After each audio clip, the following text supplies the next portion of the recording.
All right. What's good, man? Somebody said, what up? Did you get, yes, I read all of them. Did you get my emails proving that Inouye and Aram are ducking mandatory challenger and former unified champ Akhmedov? Yes. I destroyed yet another agenda. Yes, I did read all of those. I was aware of it, though. I knew you were right about that, Kamal. I remember them saying, nah, they're not, because I think Akhmedov was the one they tried to have that out there in Saudi Arabia. I think that was the fight that they wanted in Saudi Arabia.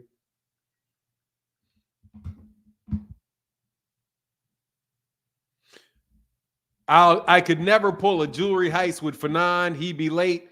Nah, actually, man, generally speaking, bro, I'm real on time. I'm very on time. My problem is, Adrian Molina, that I got a wife. It's 8:00 in the morning, man. I get up at 4:30 in the morning, and man, I'm trying to get stuff done before I get on the show with y'all, man. You know what I mean? Like, I gotta, believe it or not, man, I'm a fairly hard-working dude, man. Fairly hard. But thank you, Adrian Molina, for making me feel guilty for being late. I know I should. It's very unprofessional. And I gotta fix it. I know I do. What the fuck is going on here, man? Oh, this thing. What's up, Kamal? Yeah, I did read all of those. What's going on? God, dog, y'all vicious. DJ OC in the place to be, spinning on them ones and twos. Make sure I'm going to go all the way down to the bottom. Fanon, I see Devin got a baby on the way for a gold digger. Does he? Hey, at least he ain't. Hey, I thought, hey, congratulations. I was worried about Devin for a second there. She an IG chick? Hey, man, does she look good? She look good? Windy City Assassin, Contrell, what up, man? Barbara D, the beautiful, what up? Kamal killing me. Should you be at, we should be getting yeah, very soon. Yeah. It'll be quick. Hey, shout out to everybody else, man. I'm going to, hey, leave a comment in the comment section so I can say what up, man. One more thing, Fanon, is it true Inouye weighed in over 135, 140 for last fight? What? No, I don't know, man. Are you talking about the same day weigh-in or the next day weigh-in? Maybe the same day weigh-in. What up, Eddie Wallace? No, I don't know. That's the first I've heard of that. I didn't hear about that. Did Monster Inouye came in? But look, let's get on the topic. Dog, y'all need to stop signing with Eddie Hearn, man. That's my personal advice.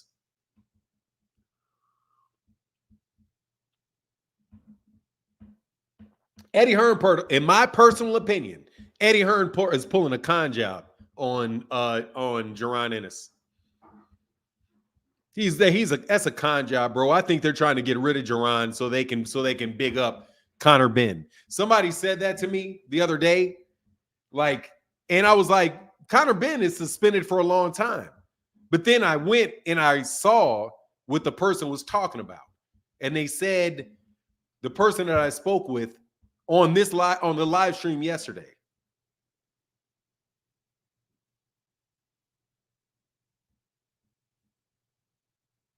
$100 like behind where they do this at. What are you talking about? 100 likes behind. Hey, y'all hit the like button, man. If y'all wouldn't mind. It don't bother me if y'all don't hit the like button. If y'all hit the goddamn this button, this is what keeps the channel going, bro. I'm talking honest to y'all. Man, I'm about to upgrade my YouTube game, man, and start just telling y'all what I really think and be kind of raw dog about it. Okay? Here's the raw dog on Eddie Hearn, bro, and Jaron. This is my personal belief. Eddie Hearn know damn well he ain't trying to get no fights with Jaron Ennis at 147. He's trying to move his ass up there to 154 pounds, and then he is going to try to have a Euro bum fest at 147 for Conor Benn so that they can have Conor Benn on the pound for pound. I'm trying to tell you. Phoenix says this is a wonderful day in the haterhood, a wonderful day for some hating.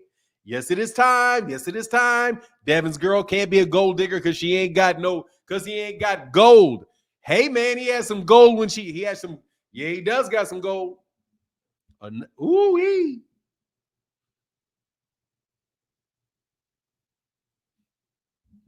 It's a wonderful day in the haterhood, a wonderful day for some hating. Yes, it is time. Yes, it is time. Yes, it's time for hating. Egomaniac, what up, man?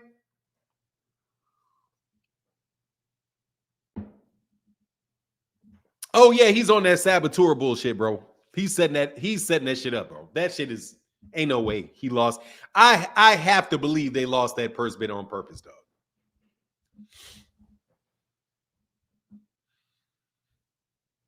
2 Cent, what up?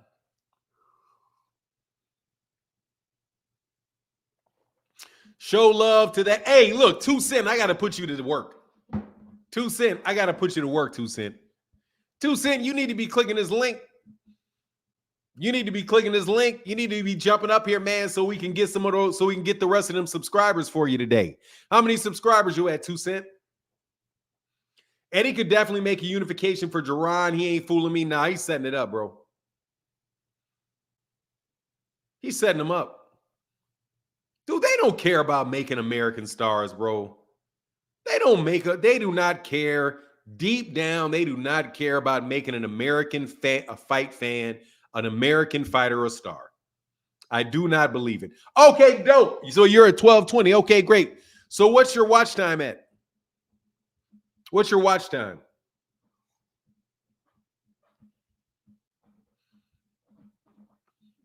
Saturday morning. You can host my show on Saturday morning if you'd like. This Saturday and this Sunday morning. And if we link it to your channel and we do a group, we do it together, then some people can watch my show and your show on the same channel, and we'll get your watch time all the way up. So but hey man, but hit me at, that's what I was gonna tell you, but I got so many emails that I have to return that I'm just behind. Hey, Fahim Satora said, how come Dana mad at everybody but Al Heyman? Dog, hey, I got it for you, dog. I got it for you. You know I got it for you. Fahim, you didn't show up last night, dog. You didn't show up last night. Don't worry, we're going to go through that in detail this morning. How Eddie Hearn is getting his ass whooped. Man, let me tell you something, man.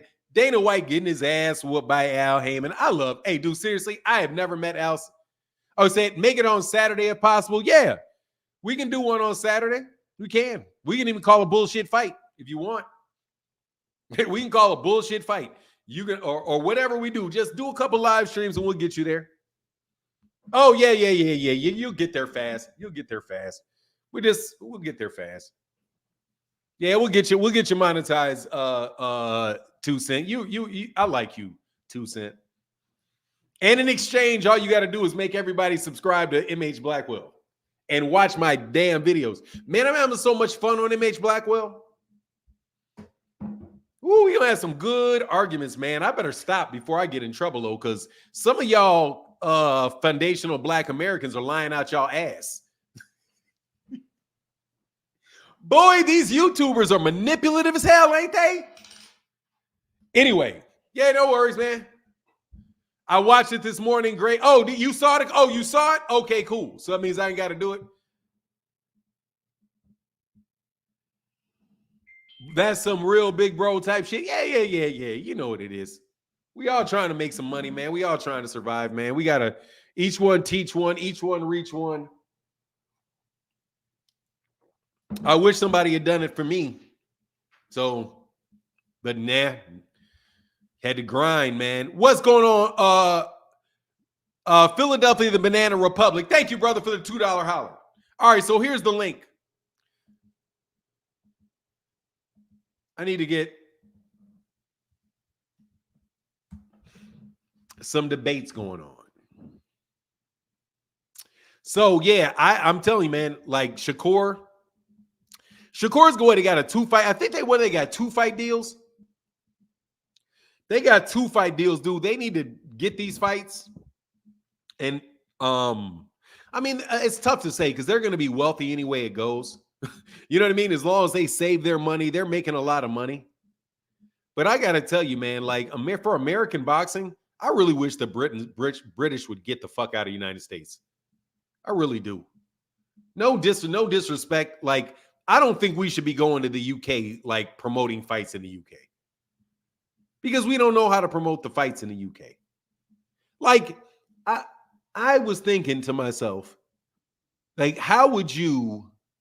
Hey, I see you, Phoenix. Let me finish this up real quick, Phoenix. Um,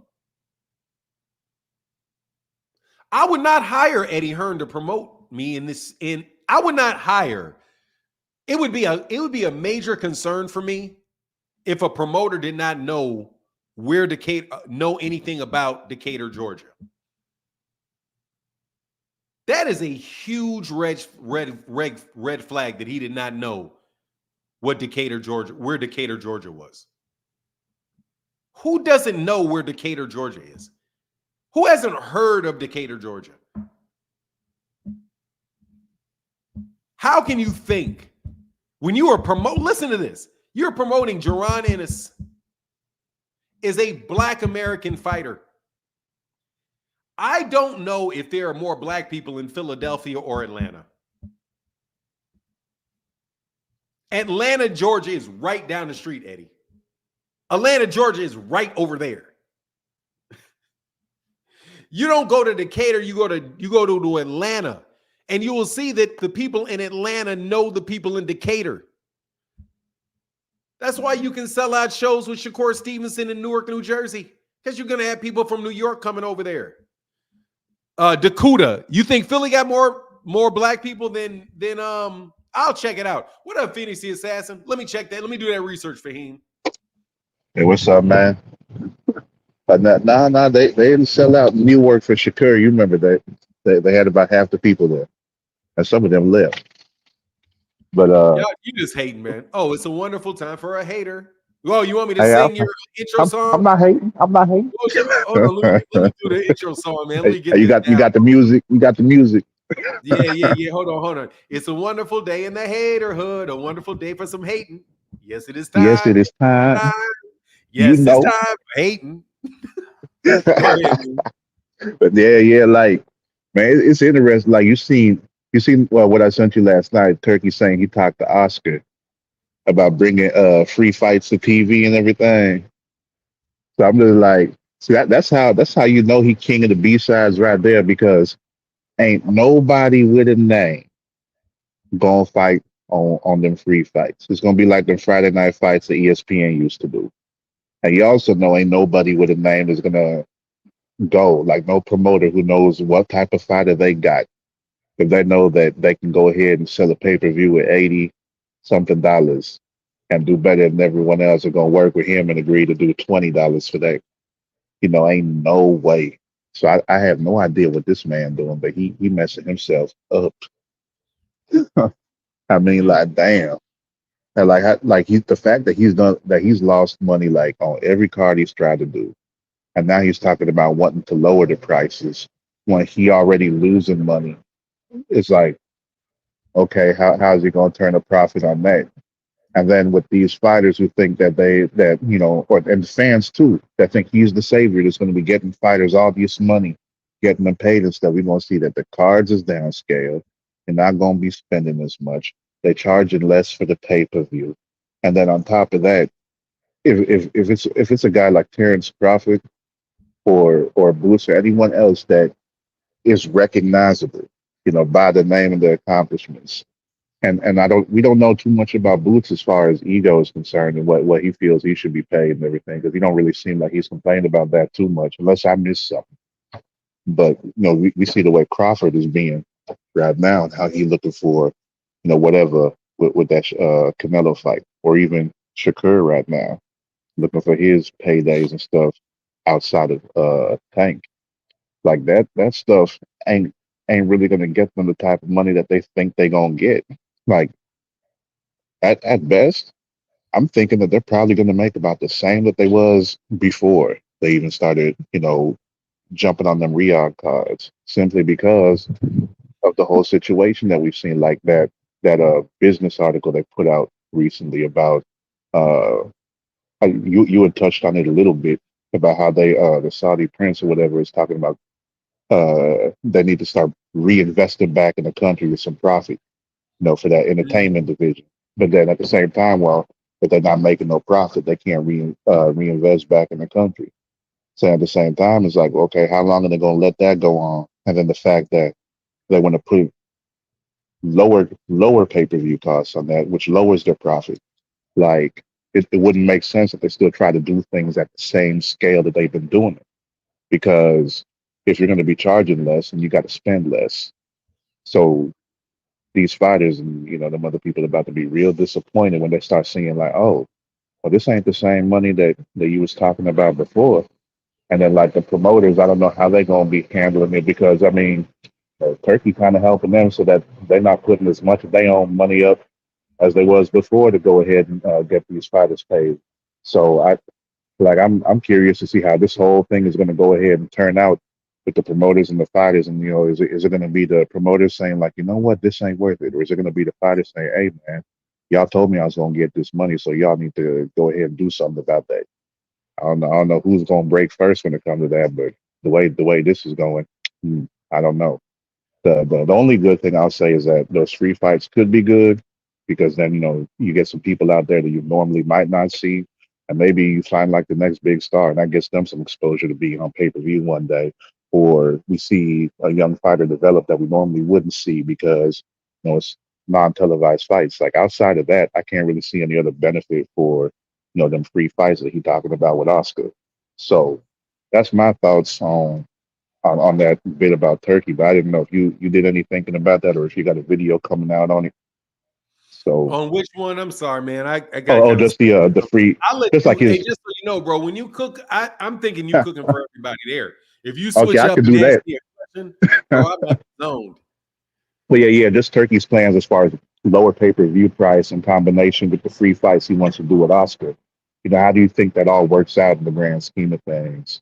Like, you think that's something that's beneficial for him, or you I think think that's that something dude that could listens. make him I think he disappointed? listens. I think he spends too much time on YouTube. I could see that. I That's where do, he and I started don't off, think he. though. And I don't think he's. I don't think he's a particularly good businessman.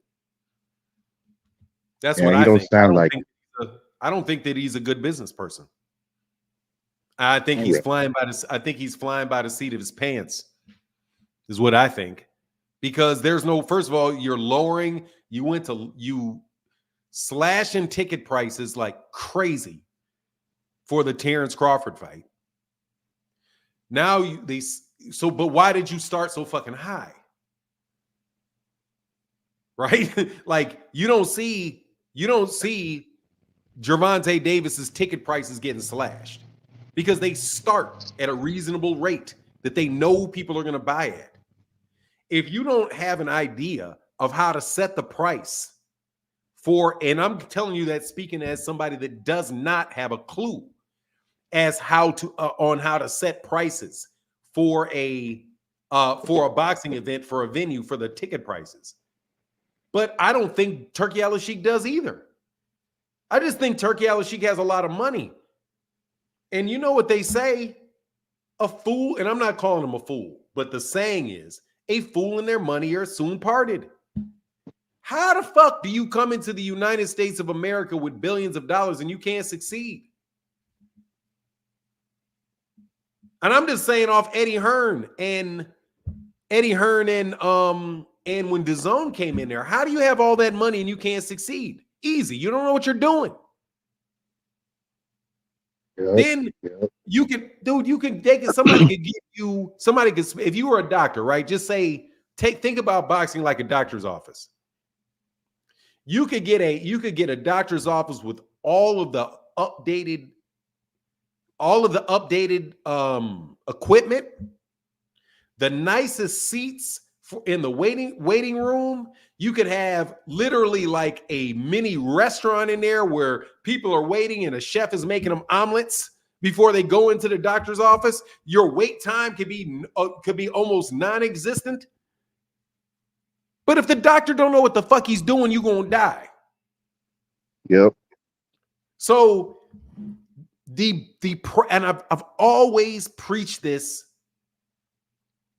on this channel and in any other discussions that I have about business. Do you know the saying, business is business? Yep. Many people think that phrase means well, business is business, so I have to do it. Don't take it personally. Business is business, right? That phrase to me began to mean something else once I became a management consultant. And I actually started working with insurance companies, working with cities, working in different businesses with a team of people whose job it was to improve the business processes and procedures of companies. That's what they do. They're the company, one of the companies that my people own is a management consulting firm. That's what they did. They go into a business and they'll do something like this. Okay, sit down. What is your business? Oh, this is what we do. Okay, what are your goals? What are your challenges? What are your inputs? Like, what are your processes? What are the outputs of your processes? Who are the people that you rely upon to do work with you? What customers do you have? What vendors do you have that provide you your resources? Let's understand all of your different business operations, and then we're going to make a plan. And the plan is to document where you are now, plan where you want to go, and then we're gonna create a roadmap from where you are to where you want to go. That's the process by which you change organizations. You know who all the shareholders are. You know what all of their inputs are, what all their outputs are, what their goals, their motivations are. And then you work a system that improves your processes, and you have a transition plan from one thing to another, right? So to me, business is the organization of the people and the resources that you have and all the processes that you need in order to reach the goal that you set for yourself. Turki Al-Sheikh says that he wants to do what? Save boxing. But what does that mean? What does it mean? And is this something you can actually achieve? But what he's doing is because he's not a business person, and I doubt very much he actually hired anybody that really knows that knows the United States, that knows all the players involved, and can serve and as far as organizing all that stuff to make something productive. I just don't think he has I just don't think he has the know-how to do it. And that's the thing about, I'm telling you, that's really is the thing about Al Haymon. Al Haymon is a world-class businessman. That's a distinct skill set.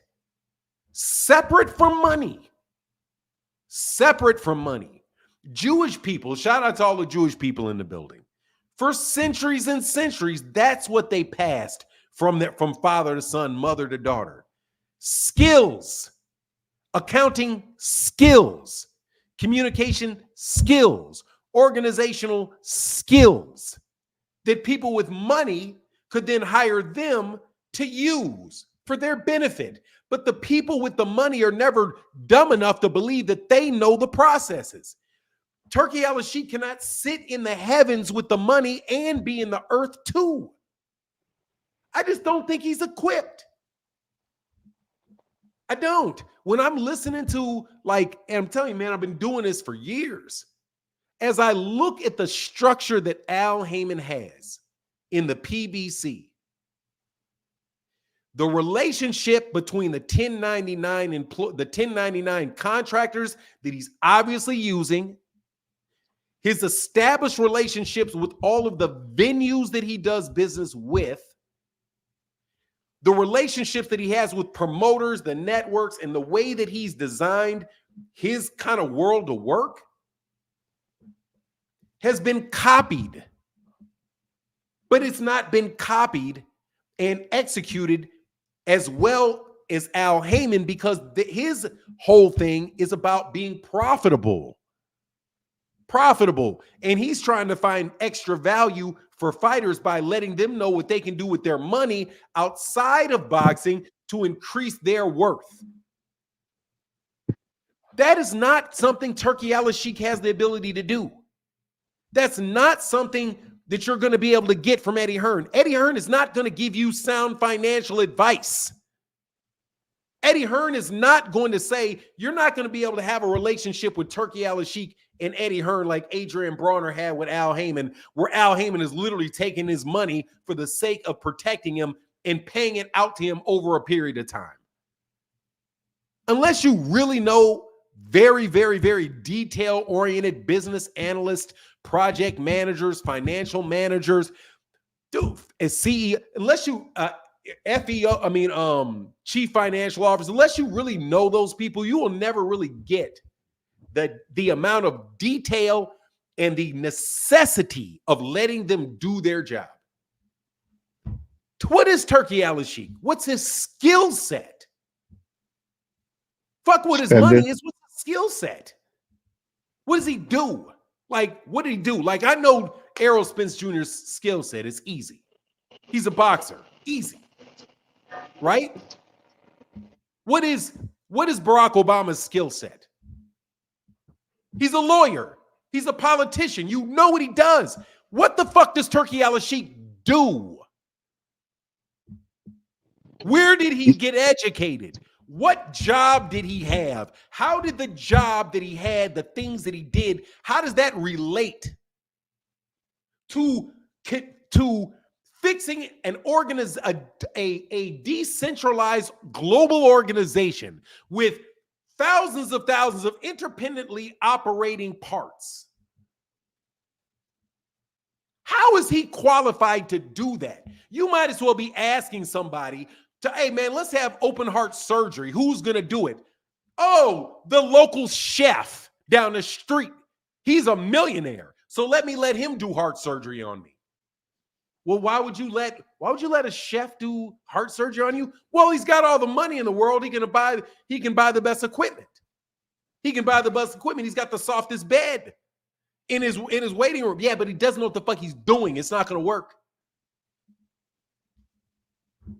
That's my question. What has Turki Al-Sheikh done? And see, then you look at this. You compare you know how people talk about boxing and accolades and what are your accomplishments? Like, yep. Why should you deserve the fight? What have you done?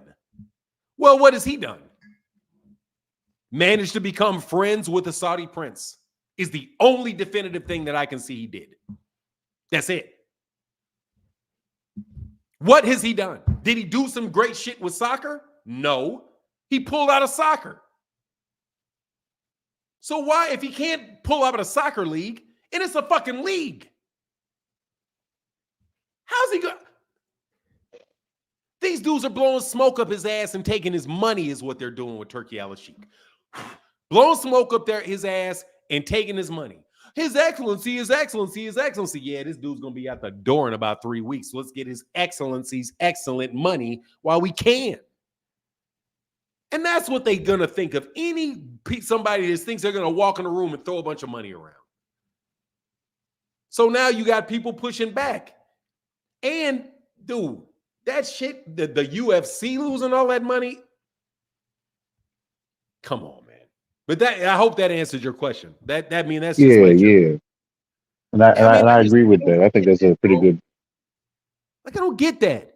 I don't get why y'all can't see what Al Heyman. I've never met this dude, man. No joke. Never met this dude. Don't have any personal feelings towards him. Like, oh, what a great guy. I've never even heard his voice. But when you see a movie about Clarence Avant, and Clarence Avant is one of the most influential people in the United States in the last, 60 years. And he is asked about Michael Jackson's Pepsi concert. Do you remember the Pepsi concert? Yep. Before he got his hair burned off, man, it was the biggest concert in the history of the world. At the time, I think it was the biggest concert in the history of the fucking world. It was huge. And they said, well, who do you think could really pull this off? And why would it be hard to pull off? Because it's Michael Jackson, which means you got all kind of issues with Michael Jackson. Security issues, you've got capacity issues, you've got musical issues, production issues, because he's the biggest act in the world. And one of the most influential men in the United States said, the only person I know that can pull this off from an organizational aspect, watch this shit, organizational, not talking out your ass and hey. No, who can organize this? Who can organize it? Oh, there's only one guy I know that can put up an event that big and Al make it Heyman. work. Oh, Al Heyman. You got to call Al. Who's Al Heyman? As this, real smart little nerdy dude from Harvard, does a bunch of comedy, but brilliant dude, man. Brilliant dude. Trust me, he'll organize all this shit. He'll have it working like, man, easy money. He'll have it working easy money. He'll do it for you. Matter of fact, I ask you, do business with him.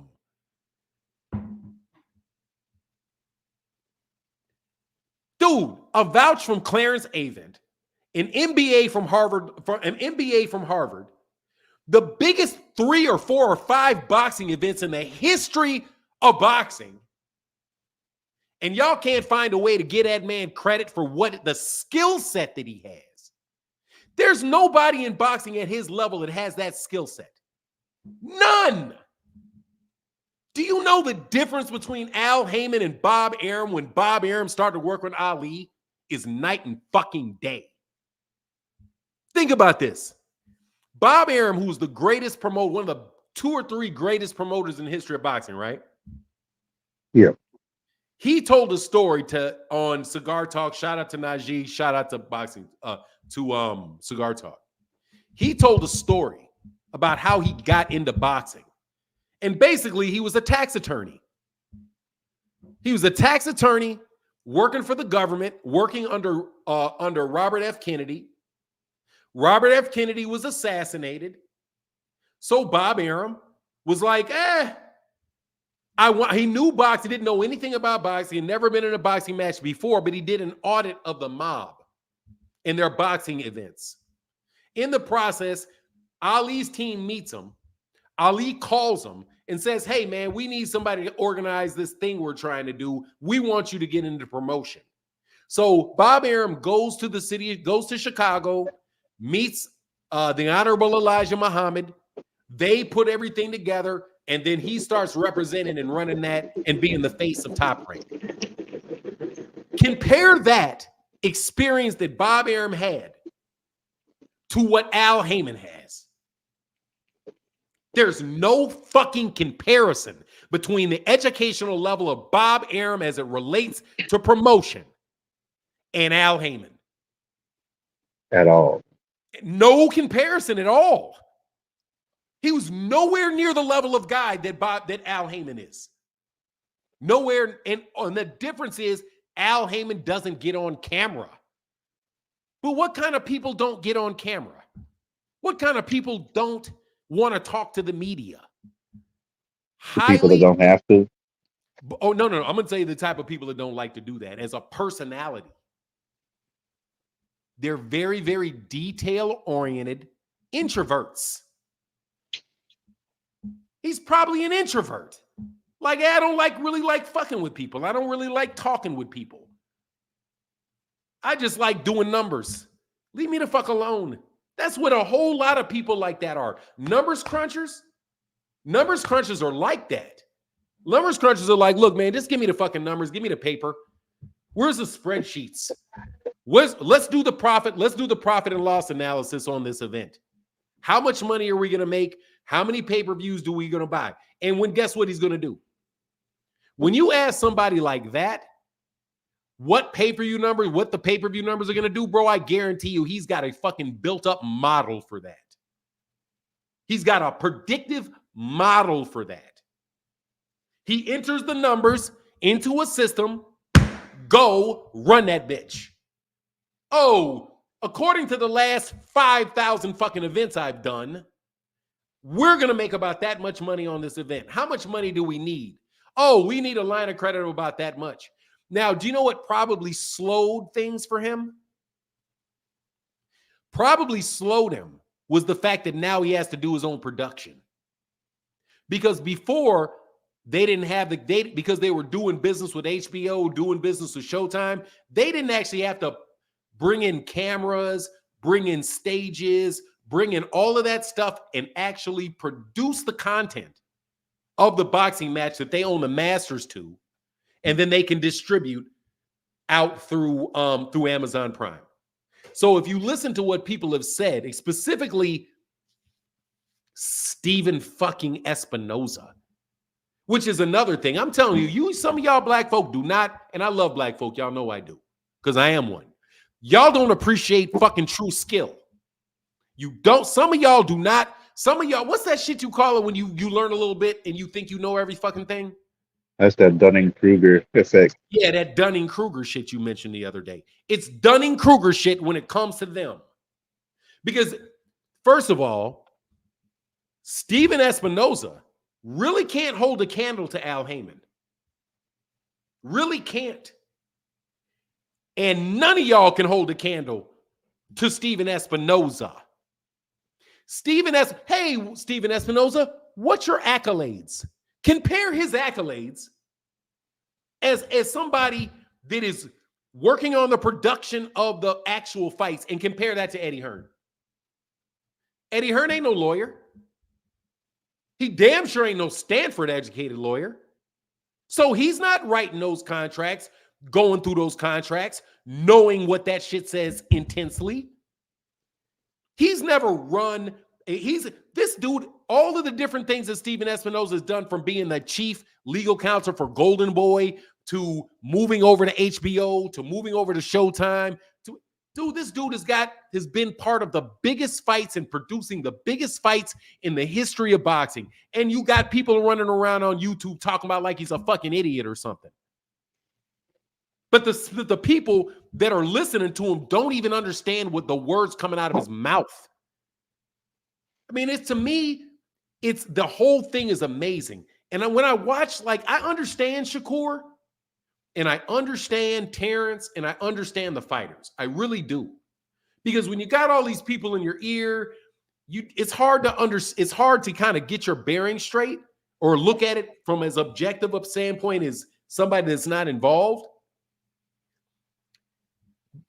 The best decision Floyd ever made was, and whoever taught Floyd Mayweather this is the most important lesson that dude has probably ever learned in his life outside of boxing. Always have smarter people around you. Oh, yeah. If you are the smartest person in the room, you're in the wrong room. If you're a decision maker has to have people around him that are smarter than him.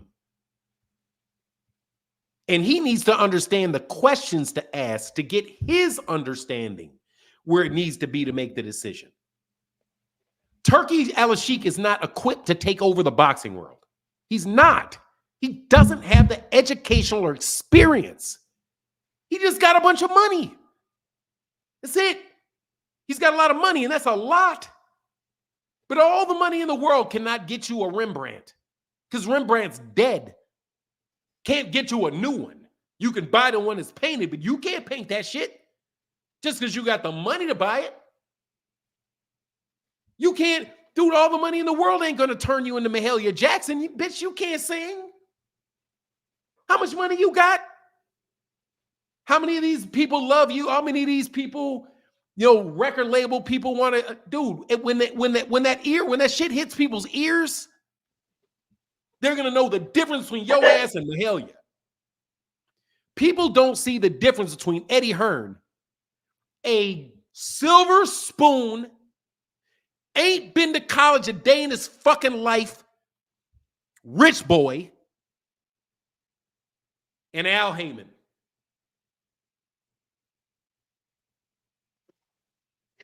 Eddie just got the business from his dad. Like his dad was handling that stuff, and then he just took over. Dude, I'm telling you, man, when you really meet one, you'll meet one. Like, there are people that are truly gifted in business. Truly, truly gifted. Like, they really do that shit. They do that shit like you box. That's what they do. My brother is like, that's all he fucking does. That's all he does. That's all he's done since he was 15 years old, 16 years old, is run his own businesses. That's it. He's got his own view about how he does it, boy. But if you watch him, you'll see, dude, this dude is a world-class worker.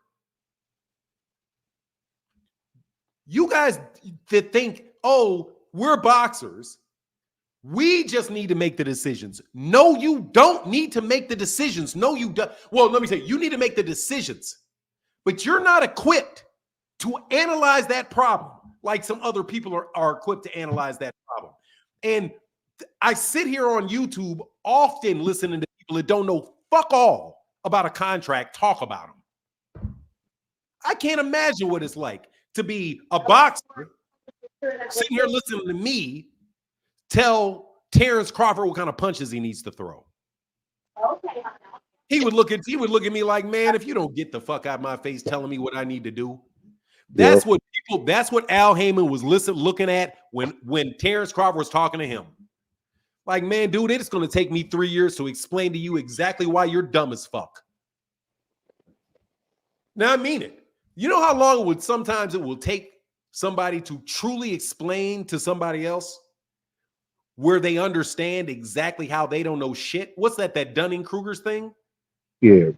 You got to literally drag these people through every fucking thing they know and explain it, and then continue and ask them to even convince these people, once they get to that intellectual arrogance, that there's a possibility that they could be wrong. But what did Terrence Crawford say when he met Al? He was like, yeah, Al Heyman explained to me, man, like, hey, those guarantees, this is how those guarantees really work. If you don't hit a certain number, they're going to want their money back. Mm-hmm. After 2 years of negotiations, he figures this out. That ain't nobody giving anything away for free. But anyway, yeah, that's my take on it, man. I just don't think I think people that, like you said, Dunning-Kruger, where you mistake knowing a little bit of something with knowing a lot about it. Turki Al-Sheikh, in my opinion, from what I can see, witnessing him, is not a business person. That's not what he is. Monarchies are general. They're not capitalist. I mean, the essence of it is not vote or capitalism or result driven. It's lineage driven. My decision's right because of who I am. Right? Isn't that what that is? When you're a prince, I'm right because I am right. Well, why should we do what the king says? Because he's the king. It's the end of it. But dude, that's not the end of it over here. You literally got to worry about relationships with secretaries. A secretary can fuck over Turki Al-Sheikh. And he probably has no clue that she can do it. Missed paperwork, missed piece of paperwork here. Move a period from here to here. Your shit you can get snuffed by a secretary in HR. But anyway, yeah, I'm sorry, that's a very long answer, man. But that's all good, man. Appreciate the input of. Yeah, the thing that got me, and I see you, Kyan. The thing that really made me think that is when he lowered prices. Hell no. You don't lower your prices in that situation. I don't think you lower your prices in that situation. I don't think you do that because they're going to steal the fight any fucking way. Mm-hmm. But now what may be a smart decision is, as Oscar De La Hoya said, look, man, just give this fucking fight away. Just get a whole fucking thing away. We're just going to do it for free because it's a free level fight. Oh, we should do it for free? Okay, yeah, let's do it for free. What took him so long to get to that obvious conclusion? If you're not looking for a profit, why are you charging a pay-per-view? Why? Exactly. If I've got all that damn money and I just want everybody to watch and I'm not interested in getting any money back, then I'm telling my partners, tell me how much money I have to pay you not to charge the customer. If I'm paying for it, I'm paying for it. Don't charge them. I'm paying for it. Don't take the money I'm making and try to make money on the back. No. I don't care about profit. If I'm sponsoring the event, tell me how much it costs. And then we're going to change our metrics. Now we're trying to drive how many eyes are watching it, period. Instead of worrying about the gate, and instead of worrying about the pay-per-view. We don't care about the pay-per-view. We just want this shit on as many networks and as much air as we can so that you can see Rehad season. Because if his job is to promote Rehad season, then that's what he needs. He needs everybody to see Rehad season and to know what Rehad season is. One of the main reasons Errol Spence Jr. was successful on pay-per-view was because he was on CBS for free. That's the part of that's the one of the most genius parts of Al Heyman's original plan that they fought the hardest against, which was really to get that shit back on free TV. And no, lawsuits over free TV. They talked it down. The viewership is terrible. Dude, overnight they had 3 and 5 million people watching Keith Thurman and Errol Spence. If you want Rehad Season's name, then why don't you put Rehad Season's name on ESPN for fucking free on the regular one so that you can actually be paying for something you're getting? If you're paying for free views, you're getting the free views. That's success. Because that's called investing. What are you investing in? Like if I do a video, a video short, you know those are the video shorts on YouTube? I've seen them. They're like those 30-second clips. Yeah, those little quick ones. Those don't produce any revenue for YouTube channels. None. I mean, infinitesimal. You have to do 100 million views on a short to get $100. That's how no fucking money there is in that shit. But what people do is they say it's worth the investment of what? It's the investment of my time. To put this on so people can see my face and hear a couple words from me. And then maybe they will come in, and then some of them will come in. Some of them, maybe only 2 out of 100, maybe 10 out of 100. What's my conversion rate? I don't know. Because see that when you're a businessman, you'll know that's called a conversion rate. How many short viewers can I convert into viewers of my regular videos? And you come up with a calculation about whether it's worth your time to do something for free. Turki, put the shit on free TV and try to find a fucking way to calculate how many people that got it for free eventually went to your Rehad website or did something for you, where you can tell your boss that you got something so he don't take your money away. That's what I would do. I'd be like, look, hey, Prince, your royal princess, sir, if I may share a thought with you, sir, however you go about that. We should not charge for pay-per-views. We should consider this as an investment, and we're considered happy the number of eyes that see the sign Rehad season. That's all I need. I need for you to see the sign Rehad, because you know what that is? That's called marketing budget. Since it's a cost center anyway, Turki, make it a real cost center and use it for marketing. Sales is revenue generating. Marketing is a cost center. If you are just a marketing department and using that, then do that and don't charge anybody for shit. Nobody charges people to watch fucking commercials. Have you ever been charged to watch a commercial? Nope. No, you don't charge for commercials. So put the shit out for free. Treat it like a Rehad commercial. And then define your metrics with your boss so that your boss doesn't expect money. So he doesn't expect it. If he doesn't expect it and he just expects a metric that says the number of viewers that saw the rehab display, and you say, wow, look, we spent $20 million, but shit, we got 700 million eyes on our rehab season. See, that's why I'm saying to me, he looks disorganized. To me, Turki Al-Sheikh looks disorganized. He looks reactionary. He doesn't look like he plans well. And honestly, I think he's trusting stone cold racists that probably don't even fuck with him. Because he doesn't know he's used to being a king. And he doesn't realize he's a half black looking dude with an afro.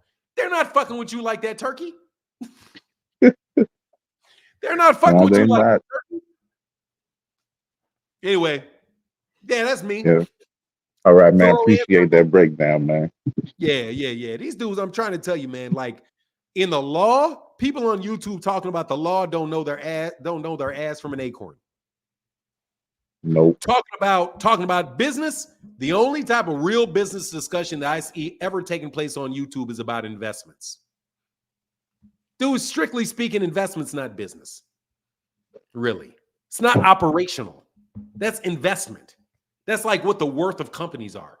When I'm talking about business, I'm talking about how do you organize your daily activity in a way necessary to profit from your service or your good. How do you actually do the work? Everybody wants to sit up in the fucking cloud and play with a ton of money and pass that shit around your computer screens. The value of companies come from the people that are working every fucking day. Not your magic buttons. Turki Al-Sheikh, Eddie Hearn are going to have to get down to the nitty gritty. They're going to have to develop the relationships within the MGM Grand, and they have to stay loyal to the venue. You can't be skipping around fucking cities. You can't be, well, this one I'm going to do in Texas. This one I'm going to do over here. This one, how are you ever going to have a consistent vendor? When are they ever going to start giving you deals on your arena? If you don't consistently do business with the same place. Why are you flipping around all over the fucking place? Do you notice that Al Heyman doesn't do that? At all. He don't do that shit at all. Al Heyman, that shit will be in Minnesota. That shit will be in Minnesota. It would be in that damn bowl-ass dome in Carson, California. It'd be in Vegas. Errol fights in Dallas. And I know, because I've heard Richard Schaefer say it. They've already negotiated those rates and those nights down, and they keep going back to the same venue. They don't just jump out there and throw some shit at the Barclays Center, and they've never been to the Barclays Center before. No, I got to establish that rapport with the people. You have to have a working relationship with somebody. You know what they're doing. You know the timing. You know what their interests are. You know you can talk to them on the phone. Dude, real people, that's why a pyramid is the shape that you know how they say pyramids are like basically like a social structure? Yeah. That's why the base is so fucking big. Dude, if that shit where Turki Al-Sheikh is sitting at the top of that pyramid, if it wasn't for the base of all the people at which that stands on, his ass would be on the fucking ground. The top of the pyramid cannot exist at the top of the pyramid if the base isn't working. You can't drive your car without no fucking tires, can you? How? You can't. You have to respect your workers and stop being a fucking elitist that thinks just because your ass is at the top of the organization that makes you any more valuable or less valuable than everybody else in it. And if you deal with your customers in a way where they think you have that attitude, they're going to sabotage you and they're going to try to get you the fuck out of there to their bosses. Because their organizations are made up of thousands and thousands of people who all have interests. Your interest may rub up against somebody else's interest. Who are you going to have to represent you? In a complex sale, it is very difficult to get through it all because there's so many people that have interests. You can't do that shit from Saudi Arabia. And you can't do that shit just walking into the United States. Eddie Hearn can do that shit with the O2 Arena and Wimbledon and Wembley. Because he knows the O2 Arena. He knows Wembley. He knows all of those small venues because that's where he was born. That's where he was raised. Those are the people that know his dad. Yep. That know his cousins. He probably got family members and cousins working all through that shit. So you think somebody from the United States can just jump up in there, wave their fucking wallet around, and shake up your whole thing? No. You're not coming to the United States and taking over the United States. The shit ain't happening. Just like, I'm telling you, man, on another topic, I'm sorry, I'm really cooking Phoenix. I was really worried when I saw this shit from this video that came out the other day about that Venezuelan gang thing. Yeah. There was a video that came out from a dude that said he was from Chicago. I listened to him, bro, and I'm like, you from Chicago? Where are you from in Chicago sounding with an accent like that? But anyway, he said he's from Chicago, but I was trying to place him. I'm like, you don't really sound like you from Chicago, man. You don't even say Chicago like people say Chicago. Cago, it's got a Cago in it. It's Chicago. It's not, man, we from Chicago. It's Chicago. It's like a very, but anyway, he said, like, look, man, I'm telling all y'all Venezuelans out there, this ain't Chicago. We different. You guys got little slingshots. We got switches. Oh, yep. I seen that. He said we got switches. First of all, he may be from Chicago, but he didn't sound like it. I'm just telling you, I'm big on accents. That dude did not sound like he's really from Chicago. Maybe St. Louis or something. Maybe his family's from the South or something, but just didn't sound like he's from Chicago to me. The accent didn't sound right. So the first thing I thought was, I don't even know if this is real because this accent doesn't sound right on this dude. But everybody in Chicago know, bro, ain't no damn Venezuelans running up in Inglewood. Fuck you gonna do? You gonna die. Man, I can't even believe that that people even think for a second that Venezuelan gangs can come into black neighborhoods and take over. They will be dead as fucking doornails, dude. No fucking way. They're not even, do you know how hard, do you ever listen to, like, for example, the United States goes into Iraq? Yeah. How do we do in Iraq? Kind of tough, huh? When they're actually from there. Same thing that people said about North Korea. We don't fuck with North Korea because we can't fuck with North Korea. We can't go into North Korea. North Korea got 1 million people with military-grade weaponry in their house. Good luck walking around them blocks, bro. Ain't nobody taking over shit. Ain't no Venezuelans, rejects from Venezuela taking shit over in the United States, bro. That shit ain't even fucking happening. If it was even kind of happening, the National Guard would run through your shit before you start fucking with white people's project. Before you start fucking with rich white people's money. National Guard. Don't they got tanks in cities now? Yeah. They got tanks.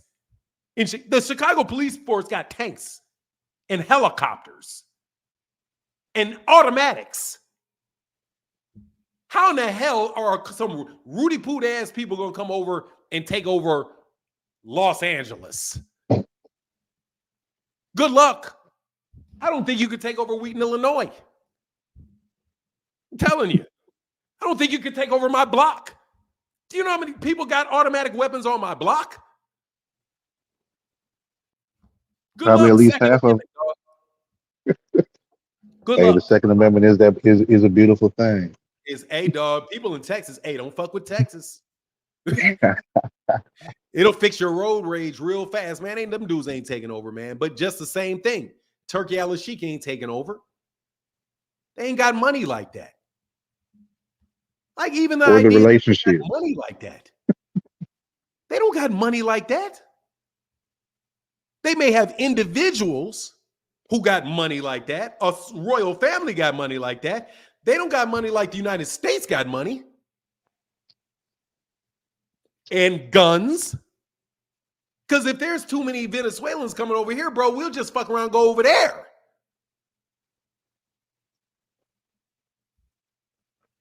Good Get them where it luck. hurts. You ever heard of the what do you call it? What's the agreement? The Wilson, what's the agreement where the United States took over the whole Western Hemisphere? The Monroe Doctrine. The Monroe Doctrine. You think some Venezuelan gang is taking over LA when they got the Monroe Doctrine the Monroe Doctrine in place? The Monroe Doctrine means that we run everything in the Western Hemisphere in the United States. And we withhold the right to invade any of y'all, including fucking Canada. Act fuck up. We'll move up there. Our military wars are about preventing anybody in the Eastern Hemisphere from being in the same position that we're in the Western Hemisphere. People don't even get that. They're like literally the reason we're in war in the Western Eastern Hemisphere is so that nobody gets power over there. They don't care who it is.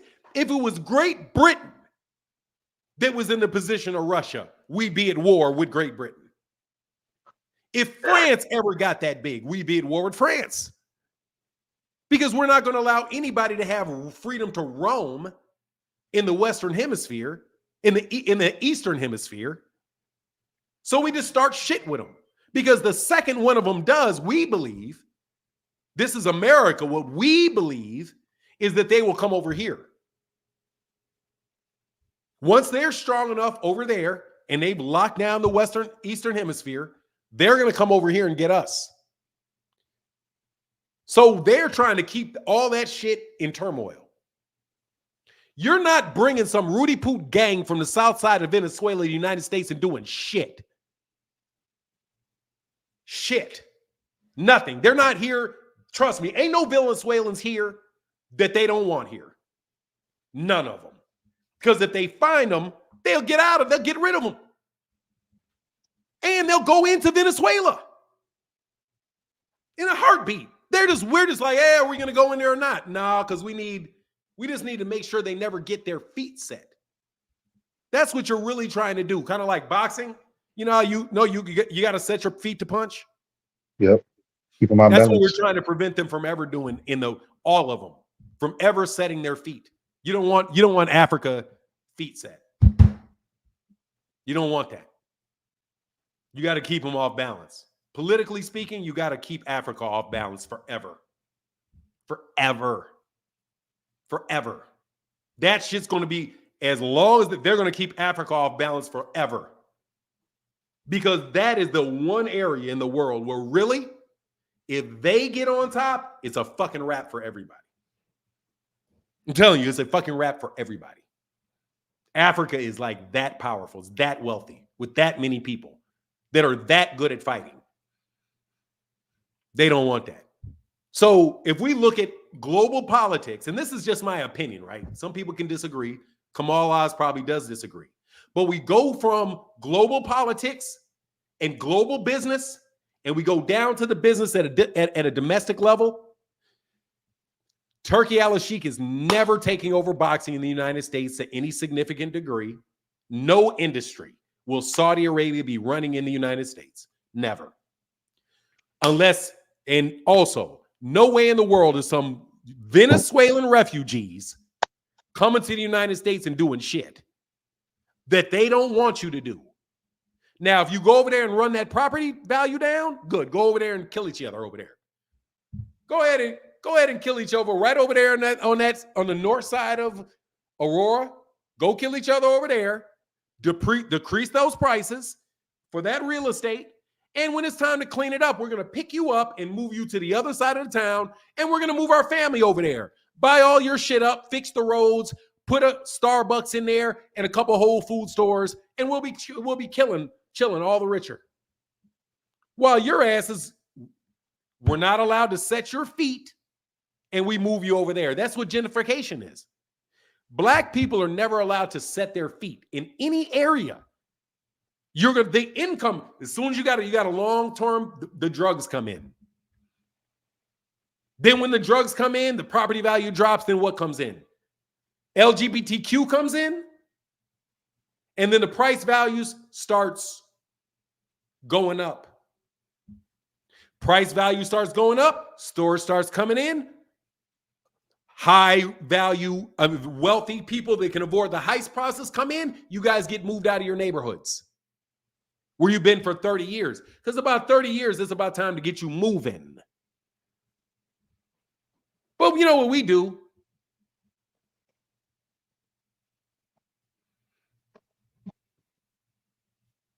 We just act like that ain't happening. But all that related to Turki al-Sheikh, I just don't think he knows what the fuck he's doing. Because I don't think he would ever get hired for that job if he was in the United States and they actually said, okay, let me get your resume and you tell me what you've done in order to deserve this job. He would say nothing. And they would say, well, thank you very much. I'm hiring Al Heyman because he's got an MBA from Harvard, and put on the biggest concerts in the history of concerts. I'm hiring him to manage my money. Now, if you want to do business and you want to give me your money, no worries. You can lose money to me. I'll be cool. That's what I think about the scenario. It's what it looks like to me. Thanks, man. Appreciate that breakdown, man. Yeah, man. I'm sorry I kept you on too long. No, you're good. You're good. I appreciate hearing that answer, man. Good content as always. Yes, sir. I'll be listening in, man. Take it easy. Thank you, man. Yeah, I kidnapped Phoenix the Assassin for a second. Yeah, man. I mean, that's for real. I just think Turki, I guess gotta tell you, I think he's incompetent. He looks incompetent to me. How can I help you? Yeah, so I was just listening to what you're saying about Turki al-Sheikh and Al Heyman and all that, and I think like we're kind of missing the point of why he's in boxing. He's in here to sport wash. He doesn't. I don't think he cares about boxing that much. He's in here to make his country look better. Do you know what I'm saying? So if he doesn't have to be the most competent, the smartest, he can just go to, like he's done, go to Eddie Hearn. Here's money. Put your boxers in my country. Bang, looks better. Then he did it with. Did he work with the PBC when he was in LA? Who did he work with?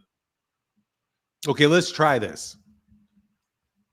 What is the metric that you would use to determine success? In terms of what? In terms of what he wants to do? Turki al-Sheikh. If you say Turki al-Sheikh is in here to make his country look good, how do you measure that? I'd say tourism, how they are viewed in the media, how certain world leaders look at them. That's the type of thing I'd say. Just how. Okay, so how does charging for a pay-per-view, putting up a paywall to your product, how does that help? How does that help you achieve that goal? To put up a paywall? Well, because he's trying to be in business. He's a quote unquote businessman. So you have to. I don't want to say it's something as sinister as he's doing it to make it look legit, but he works with Eddie Hearn, works with Frank Warren. They're saying, okay, we do boxing shows. There has to be a pay-per-view. I think it's as simple as that, really. I don't think. Well, then there you go. You got a problem. Go on. Then you got a problem because they have an interest that is counter to your interest. If I'm Turki in my job and I've got a prince telling me, look, man, we need to have Riyadh season in Saudi Arabia known to people throughout the world. We want to fix our image around the world. So if I'm a business person, I need a metric.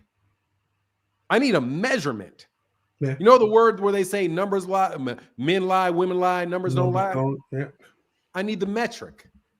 Mm-hmm. How many people have seen it? And of those people that have seen it, how many of those have come to Saudi Arabia? If nobody sees it and nobody comes to Saudi Arabia, you failed.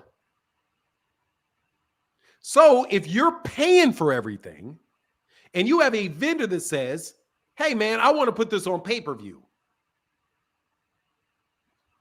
I would think you would ask, pay-per-view, isn't that going to limit the number of people that will see it? Yes. Well, the only reason I'm sponsoring you is so that people will see it. How many people do you think will see it, Eddie? With this pay-per-view, how many people will see Rehab Season? How many people will lay eyes on that? I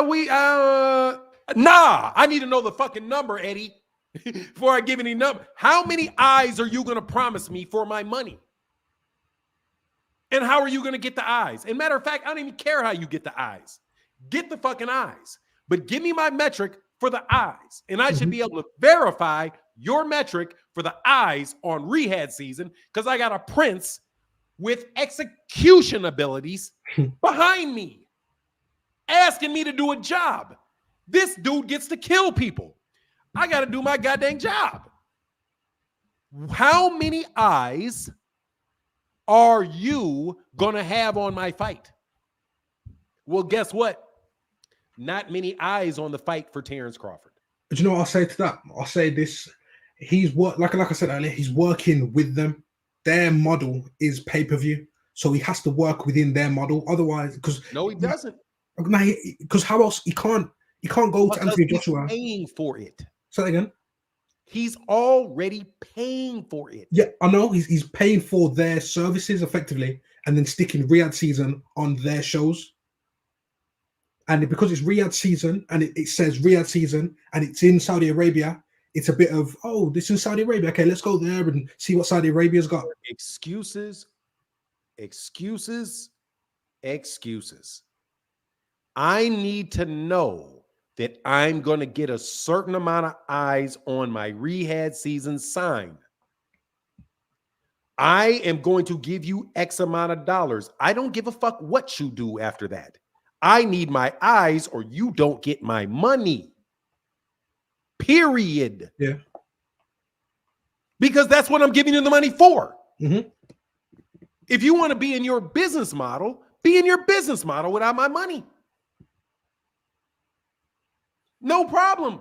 I'll go find somebody else to do business with that can get that.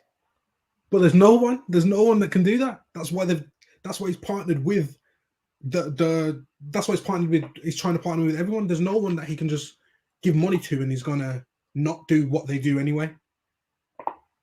I don't think I'm sorry. So I don't think there's anyone he can give money to that's going to just jump outside of their model.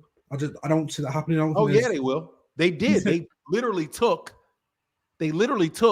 two fighters that usually fight at Wembley in 2002 and they moved it to Saudi Arabia. That's outside of their model. No. When I say their model, I mean they're buying the fight model, their pay-per-view model. I'm just telling you, it don't matter to me what their models are if I'm paying the bill. If I'm paying the bill, I don't care about your model. I want my product. Yeah, no, I get it. Yeah, no, this is true. That's business. I don't really care what you got to do to get me what I need. But if nobody is watching the fights because they are discouraged to watch them because it costs any money, then look, dude, just tell me how much money because you're trying to make money.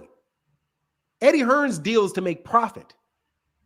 If Eddie Hearn is making a reasonable amount of profit or more profit than he would have gotten fighting in the UK, that's what you owe him. Mm-hmm. But you don't owe him to say, okay, you're going to make more profit because of the money that I'm getting you, but then you're not going to change and give me what I want. So you're going to charge. So like, I don't know what their deal is. I'm telling you, I don't know what their deal is. I don't know what their deal is. Mm-hmm. But whatever their deal is, Turki Al-Sheikh looks incompetent to me because his prices, like the whole DAZN thing, they came in and they said there is no pay-per-view. Mm-hmm. And then they changed it to pay-per-view. Yeah. And then they said, hey, it's $10. Now it's $20. Turki Al-Sheikh is saving boxing. He's going to put these big cards together on, but the fights wind up losing a lot of money. It's just not a business model. They're losing money on events. If they're losing money on events and you're not getting the eyes, I mean, it just, to me, look, I would have to actually sit in there and know what they're doing. That's what I'm saying. I don't know the numbers. I can't tell you for definite. He's lost. Yeah, but I can tell you for sure. Dude, putting your name on a flop is never a good thing. But I don't putting know. Putting your name on something that's a flop and a loss is never a good thing. It's just not. He's lost money. Turki Al-Sheikh has lost money on every card that he's had. So why is he charging? If you don't care about losing money, then why are you asking people to pay? I think it might be like, so I said the sport washing thing, and I asserted that was the only reason, but perhaps because he works for a business, he works for the I forgot what it's called, the G something of basically the entertainment arm of Saudi Arabia. His money comes from something called the Public Investment Fund in Saudi Arabia. It says he worked. Where I'm looking, it says that he works for the General Entertainment Authority. Yeah, he's the the General Entertainment Authority, though, gets their money from the Public Investment Fund of Saudi Arabia. Yeah, and the bank is PIF. His organization is the entertainment. And that's interesting. I didn't know that. That's interesting because I watch football and it's soccer, and they own a football team here. So like they are business people. They want to make money.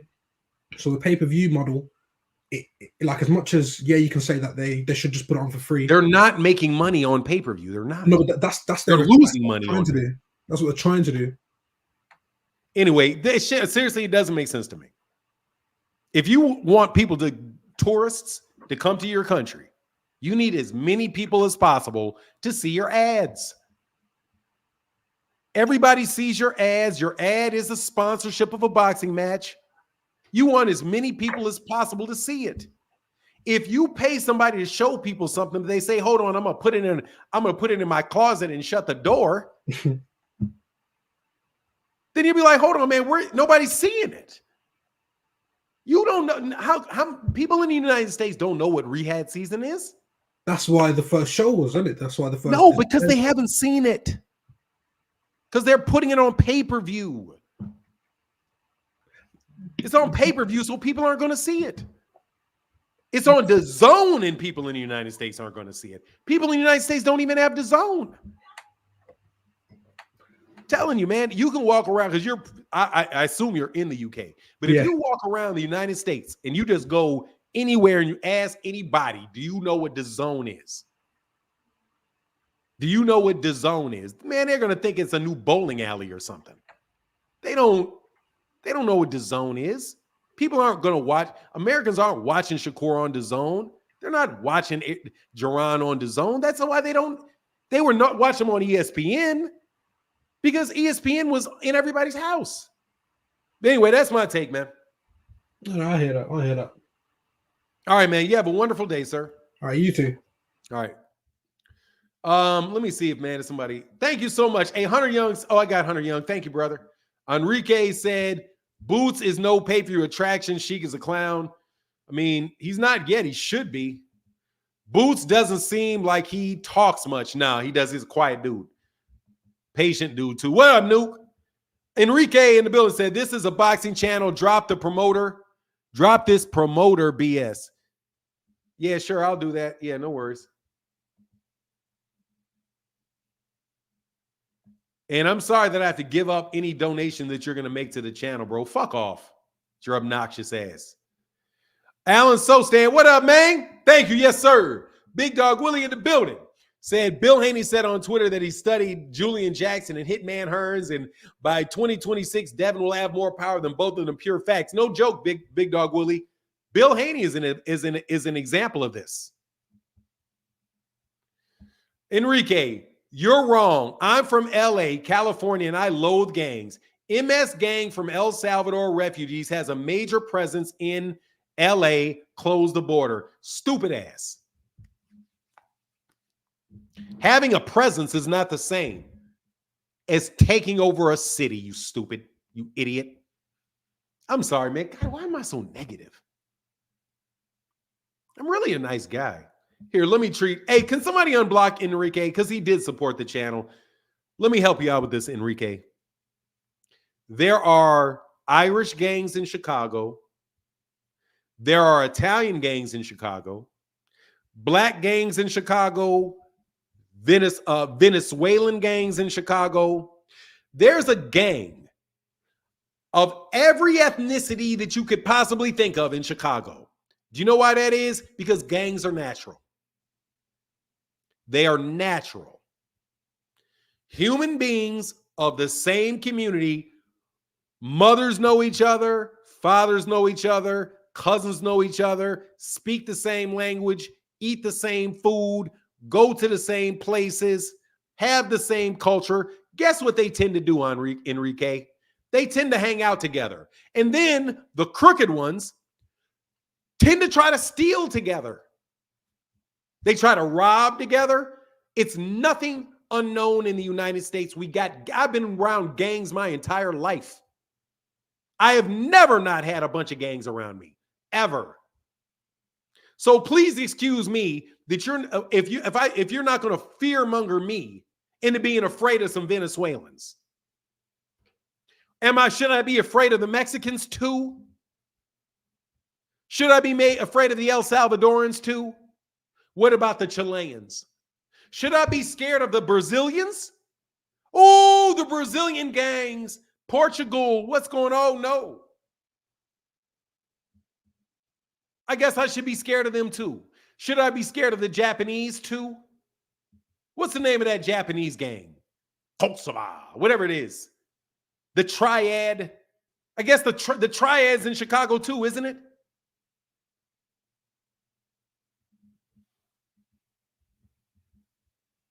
Stop exaggerating. Phenomenal show. No worries, Whoop. I'm agitated in the chat today. 2, is something in the air? Oh, no, yeah, it's something. Yakuza. Yeah. They got Yakuza here too. They got Yakuza here too. Am I supposed to be scared of Yakuza? Let me tell you what I know. Every time that there's an election, there's a big bad guy that they take and they put it all over the place. And there's something that happens over here that everybody needs to be afraid of. So you better go ahead and vote for Kamala. Oh, look, there's a lady that died because she didn't get an abortion. Jane from Elmhurst, Illinois. Let me tell you the horrible story of Jane from Iberville, Louisiana. She called me and she told me of her daughter who was late in her pregnancy and it turned sideways and she did not have access to an abortion quickly enough. So she died and the baby died. We need justice for her. This is horrible. Donald Trump must be put out of office. Have you not noticed that every politician that you listen to starts talking about a personal story somebody shared with them?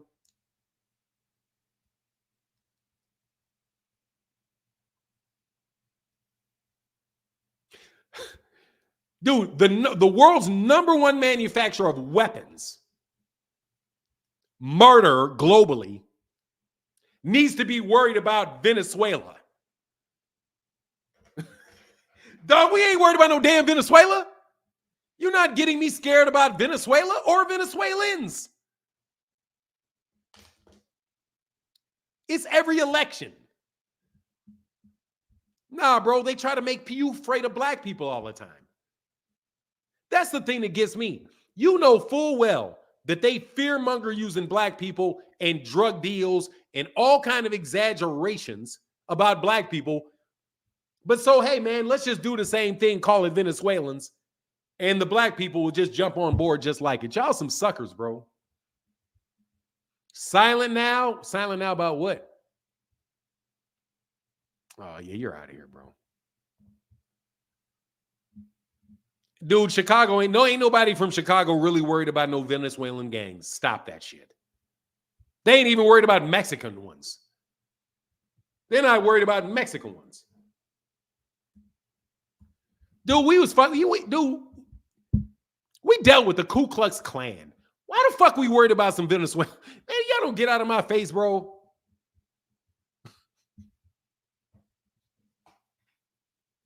Man, if y'all don't get out of my face. Hey, what up, Vato? Anyway, there's the link, man. Hey, thanks, phenomenal show. Yeah. I'm feeling a little bit more comfortable though. That Carver car was 90.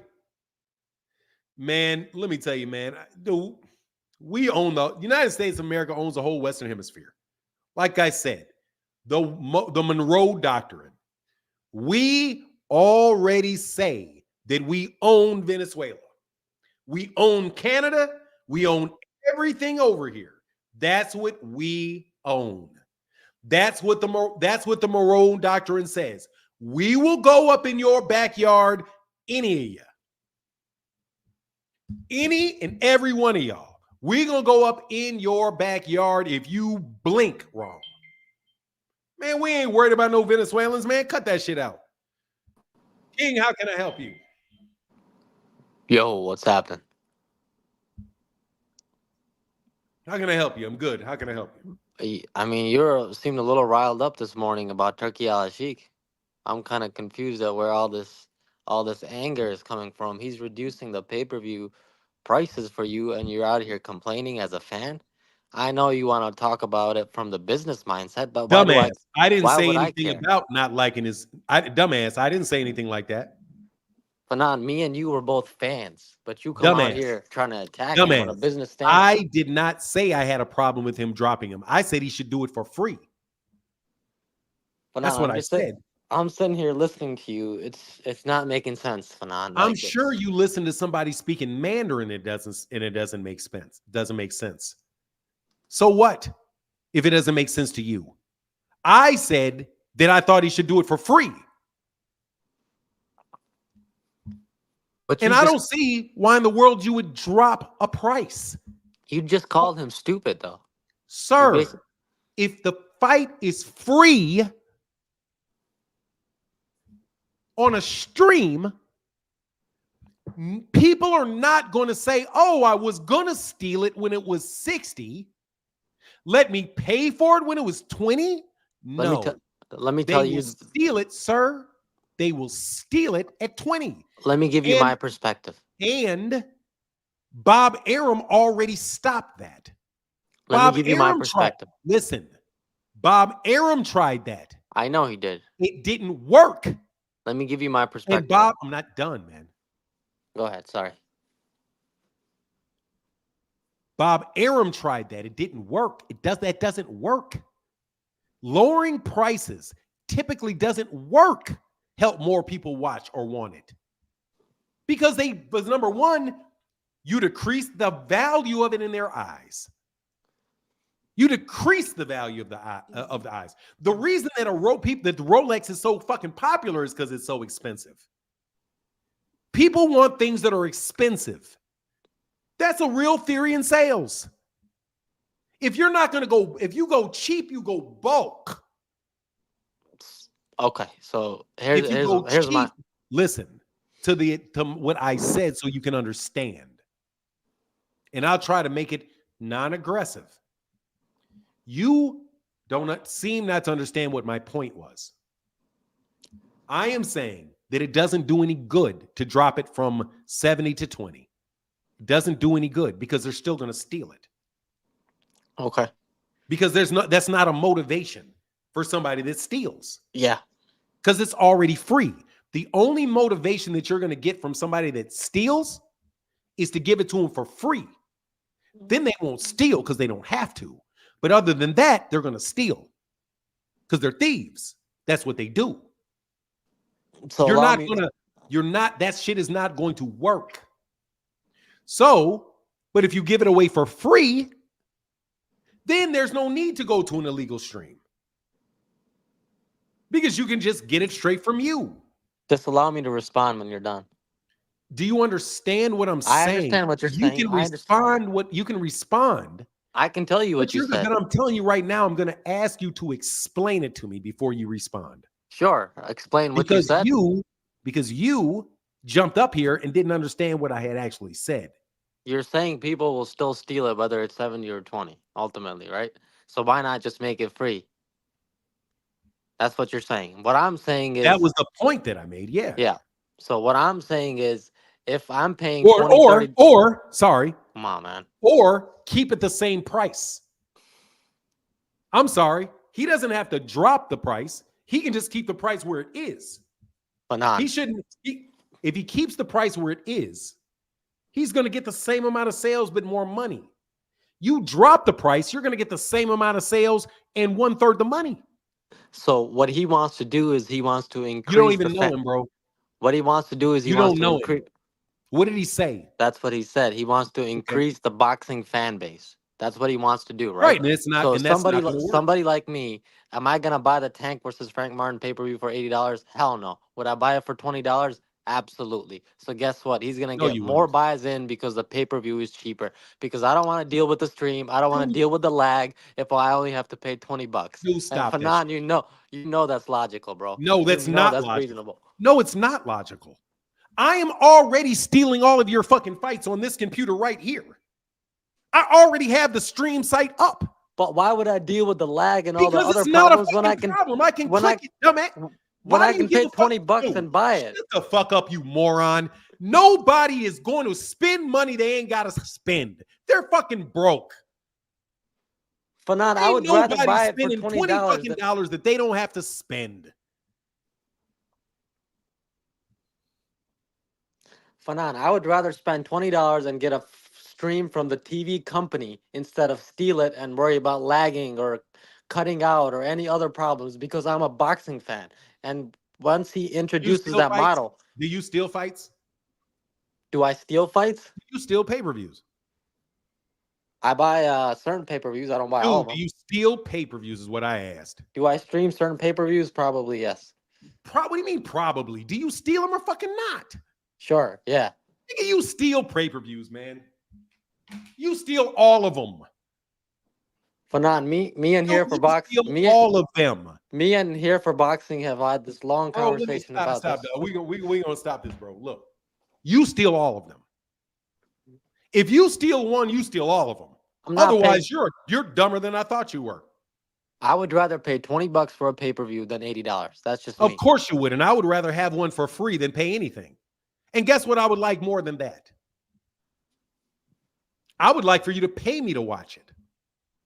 That's what I would really like. Hey, Turkey, why don't you just pay me to watch it? I would like that even more.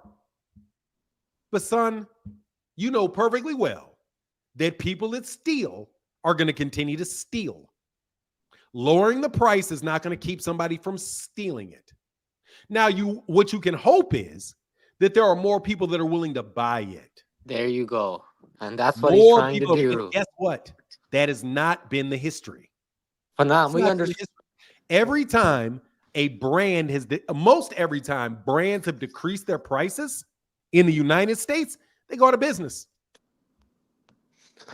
Fanan, I understand the economics and all that behind Dude, it. it's not economics, bro. Me and my boxing group that I'm with, which includes here for boxing, we've discussed.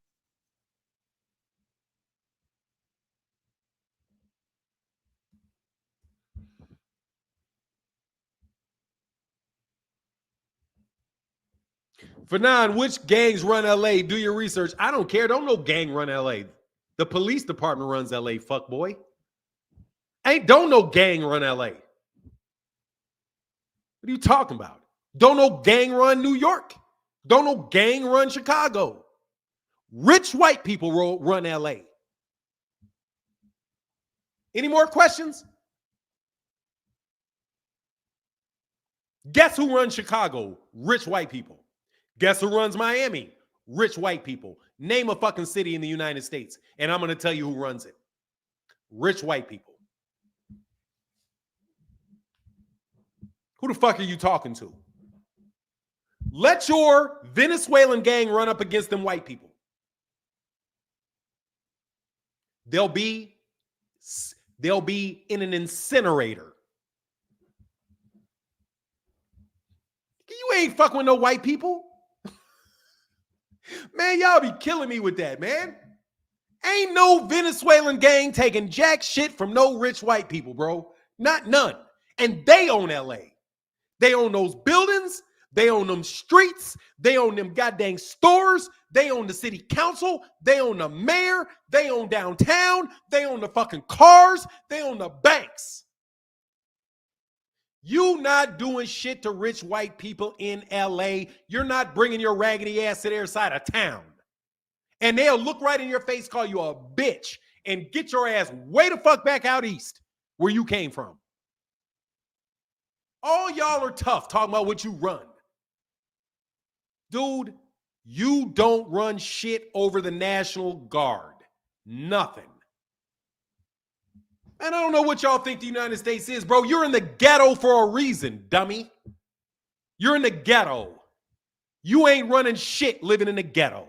Nowhere in the world does people living in the ghetto running shit. Because if they were running shit, they wouldn't live there. They wouldn't be there. Dude, that ain't the race card. It's the fucking reality card, dude. I would very much love to debate your dumb ass. I would love to debate your dumb ass. And anybody else that want to debate me about who runs LA or any other city in the United States of America. You all are living in a delusion. A delusion. You know full well who runs it. The same people have been running it since about 15 fucking hundred. But the Venezuelan gangs, let's all be scared because they're going to put out of our ghettos. You're scared that a Venezuelan gang is going to put out other poor people out of poor neighborhoods, and you think they run something. Give me the example of a poor neighborhood running something. Anywhere. You'll never find it. What up, Casino Life Prez? Man, what's going on, man? I can't hear you, bro. You can hear me? No, barely. What about now? Can you hear me now? Now I can hear you a lot better. I think I have my hand on the thing, but I agree with what you're saying. Like when you drop a price, usually that means you're going out of business. Like it's on clearance. You know what I'm saying? Yeah, it's a clearance sale. Fuck. It's a clearance sale, but and then you're also right about if you steal it, you're not gonna pay shit anyway. You know what I'm saying? That's a fact.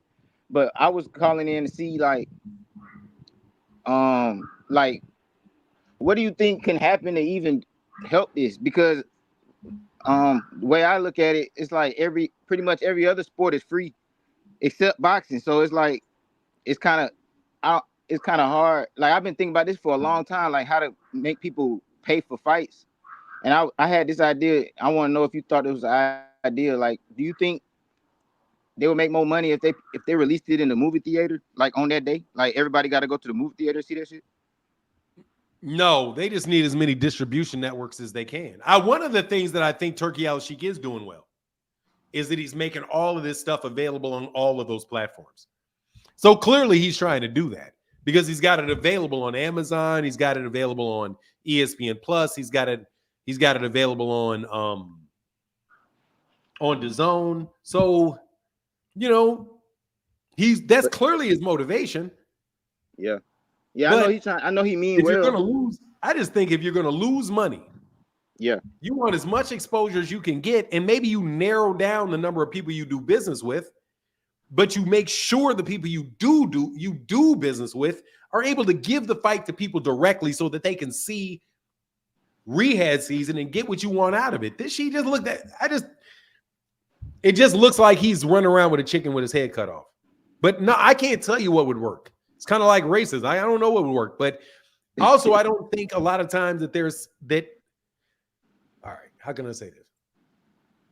Businesses are designed to work for profit for the person that owns the business. Mm-hmm. So Matchroom is a business. The WBC is a business. They're all their own separate entities, their own separate businesses. I don't think that anything short of a complete purchase of every one of them. I don't even think it's possible. I just think maybe boxing's been around so long that it just doesn't fit.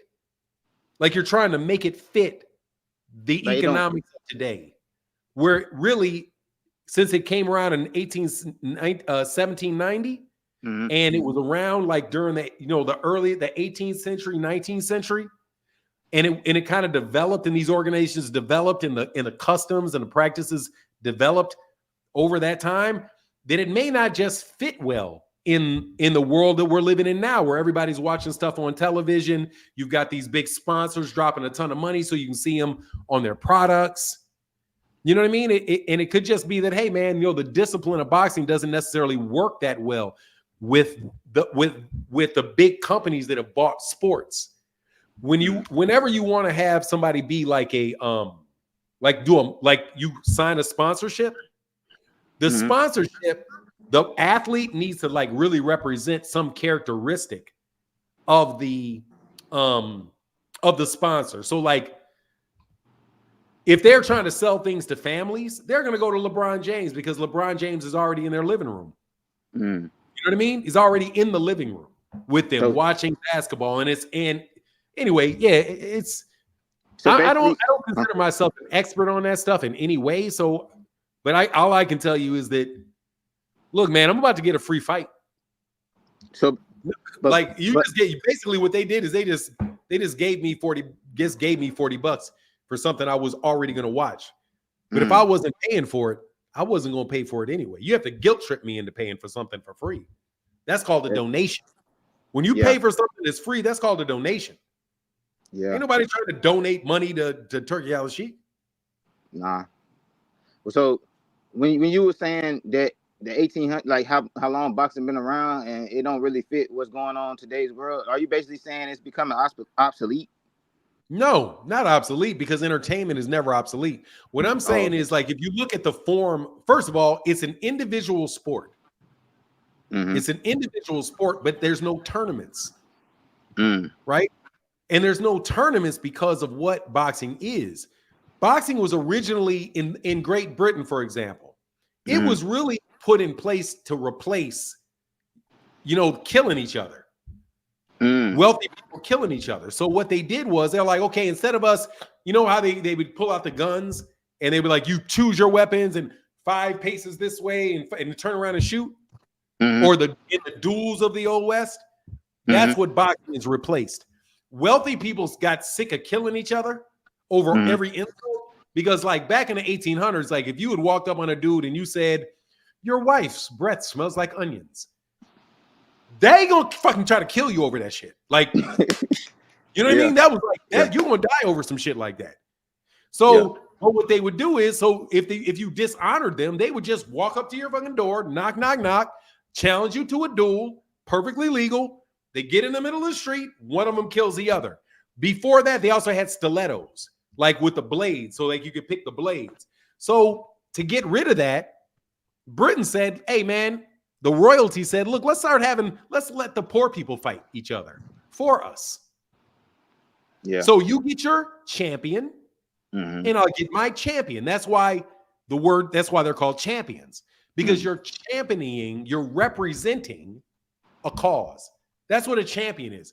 To champion a cause. Oh, you left. My bad. To champion a cause. So they were championing the cause of the aristocrat. Right. And so what the aristocrat would do is they would say, okay, I bet you, the other aristocrat, that my boy will beat your boy.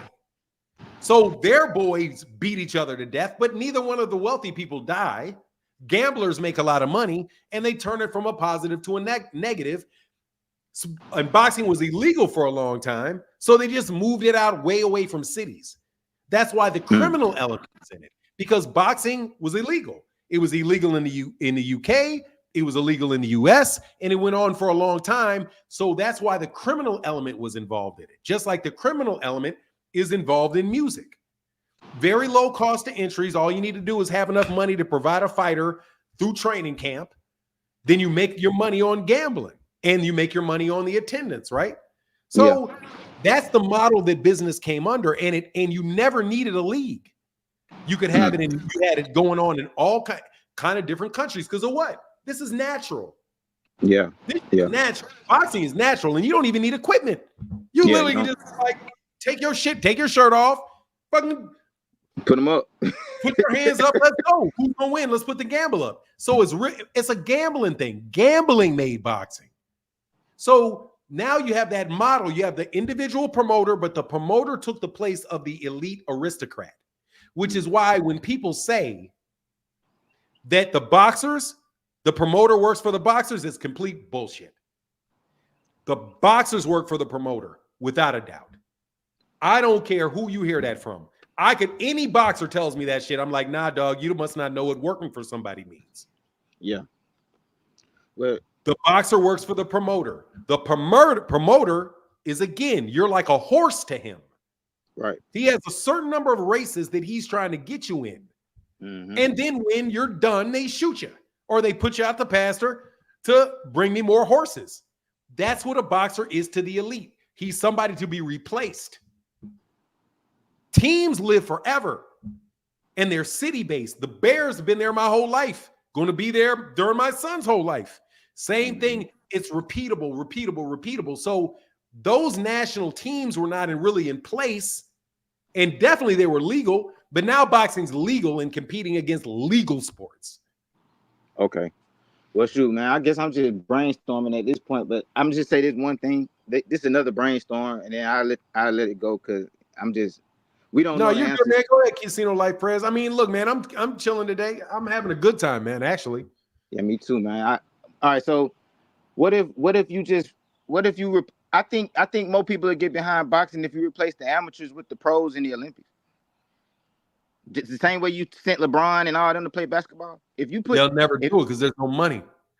Damn, bro. That's what I'm saying, bro. Boxing is fucked up. All right, but that's it, man. No, I mean, love boxing, but it's if you really do want to, the best thing they could do to fix American boxing is to reinvest in the amateurs. That's I think, because if somebody had a lot of money to invest in the amateurs, then you could really develop in cities a boxing culture in individual cities, and then you see a young man come out of like Baltimore. That's why Tank is so popular. Tank is really popular for a lot of things Calvin Ford did in Baltimore before he became famous, as a professional boxer, man. So and he did a lot of stuff in the, like, I ain't saying like illegal stuff, but like he was in the streets. Like, I ain't gonna lie, like before he was big, bro, I used to see Tank in Atlanta, bro, with like some of the like most popular people out here, bro. Like he was just be there. Like he wasn't the center of attention to none. He just was present. And then I see them same people backstage at his fights and shit. Like he was in the mix. Like I guess that's a better word, not in the street, but in the mix. He was in the mix. You know what I'm saying? Yes, sir. All right, man. Well, thank you, man. I appreciate you. All right, man. Have a great day. Salute. All right. Salute to you, sir. Hey, for we not stealing, we boycotting. Fire Stick Gang, New Freedom Fighters, Yemen Lives Matter. Oh, Lord, that's terrible, bro. Don't do that. Well, no, that's true, but trolls out deep today. Somebody sent the signal out in the group chat. Yeah, they did. Enrique, Fanon, let's talk boxing and fighters. Stick to it, bro. I'm going to talk about whatever the fuck I want, bro. Fanon is the Jerry Springer show. Stick to boxing. Nah, bro. Bitch, I'm going to talk about whatever I wanted to so you can keep giving me $2. Fuck, how you going to pay me money to talk about something but then tell me not to talk about it? For the ones that see or hear Fire Stick and lose their mind. Yeah, dog. Thank you, bro. Okay, I got you. Hey, here's the link, man. Bum asses. Hey, King stole all the fights. Did you hear how King? You see how I caught King stealing fights, right? They should cut your hand off for that. Don't they? Ain't they supposed to cut your hand off in Islam? Ooh, shiznap. God dang, these dudes be supporting so heavy.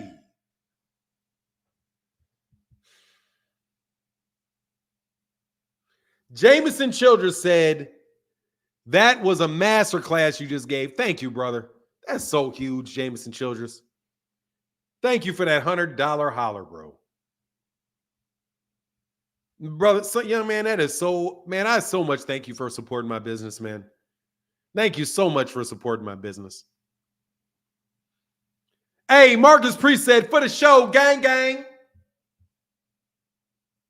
Thank you, Marcus Priest. Dude, I've been listening to business conversations for my entire life. My brother and father used to have my brother, that was my brother taught me that. He's like, man, do not cut your prices. Man, my brother is huge on that shit. Do not cut your prices. Do not cut your prices. Charge your prices what they are worth. Charge a premium price for what you do. Communicating to people the value of what you're putting out there. Unless you really and truly are a cost center. Unless you really are making it just to decrease cost and offset cost. If you're trying to do it to offset cost, okay, you're offsetting cost. But anyway, I'm not fire sticking, man. I gotta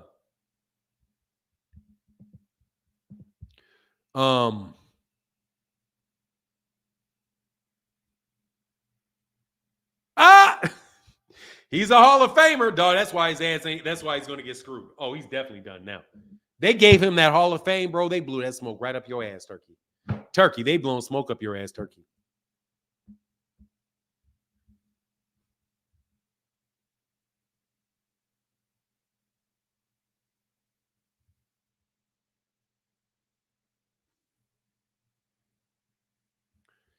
Phenomenal show. The reason the streaming networks always go up, there's a reason that the streaming networks always go up in price. Yeah, man. Dude, you remember, bitch, I'm from Texas. Hey, what up, man? So deep. Man, make sure y'all go subscribe and go follow my guy at the I see you, Smoke, waiting to come up. Parlor of East Wheaton at mixcloud.com/POEW for the Parlor of East Wheaton. Best old school dusty music you're going to ever hear in your life. I was listening to the jams of Bone just last night. Popped up on my phone, bro. I was like, man, let me listen to this music, man. It carried me, man. It carried me for a while. That good old house music that Bone and OC and my guy So Deep be putting out. Boxer, that was the shortest wrench time on this channel ever. Oh, yeah, Boxing Hacker had to get slapped up. He had to get slapped up. Boxing, I want to argue with Boxing Hacker, bro. I like talking to Boxing Hacker, dog. I really do. Do you think Errol is finished, unfortunately? If he was finished, it wouldn't be unfortunate. He made a lot of money. I don't know if he's finished or not. I hope he's not. That's all I can say. Brooklyn Savage.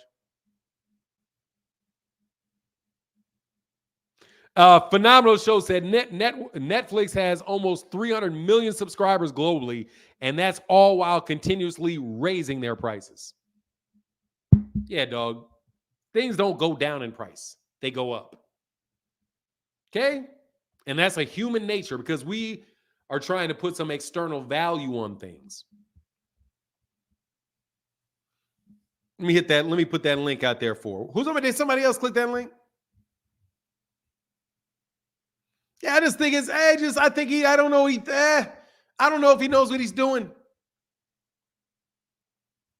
Got to be honest with you, man. I don't know if he knows what he's doing. Can water be wet? No, because water is just water. Wet is the reaction of the water. Wet means that there's water on it or liquid on it. The streaming platforms are raising their price because of that writer strike. Hell yeah, just because what? Because the writers are raising their price. Fanon, how did Eddie lose a purse bid to Karen's team? Because he wanted to lose it by losing it on purpose. By losing it on purpose. Hey, said us Texans are hard-headed. You got to show us twice when it comes to fighting. Hell yeah. Prove it. I really like Errol, though, man. I'm really happy for their family, man. And he's cheap. Best thing about that dude for his own personal thing is that he don't like to spend a lot of money. And probably got it really set in his eyes that I got to keep the rest of this money. I got to keep this money for the rest of my life. And he doesn't seem anybody to be very fame hungry. So, he may be able to do it. He doesn't seek attention. It's going to be a lot more difficult for. I think it's going to be a lot more difficult. Retirement's going to be more difficult for Terrence than Errol. I think Terrence is going to have a hard time with retirement, personally. I mean, yeah, I think he's going to have a hard time with retirement. Like Floyd and Manny. Dude, Manny just is like, hey, man, if you're not working, what the fuck am I doing? You know?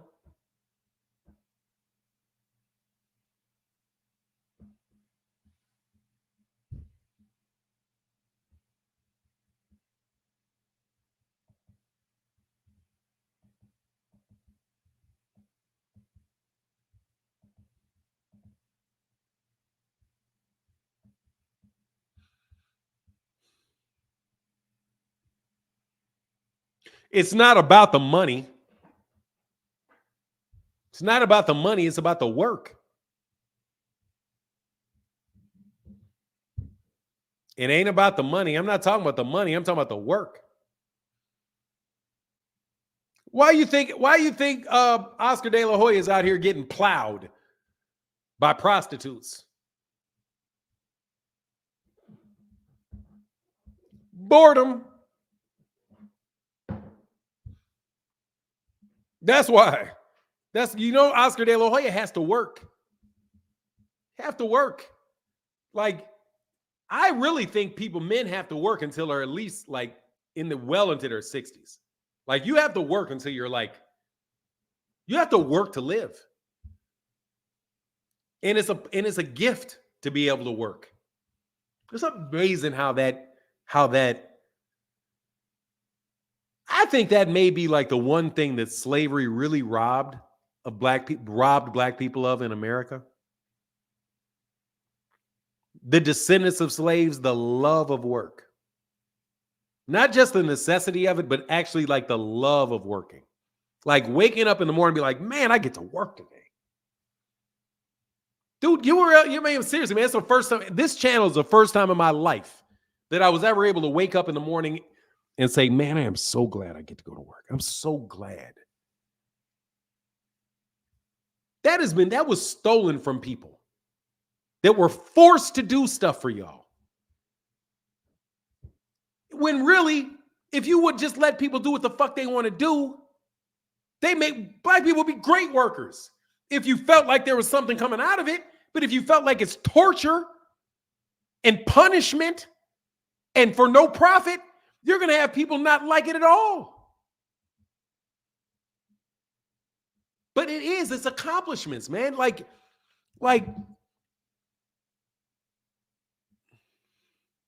you had people working for hundreds of years and they were never allowed to be successful.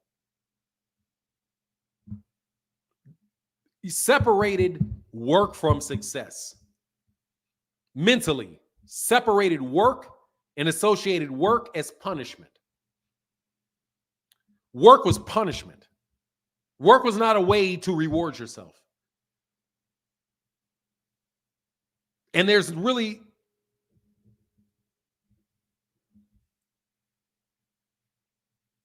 I don't know who you're talking to. Blacks and Latino don't have the same history.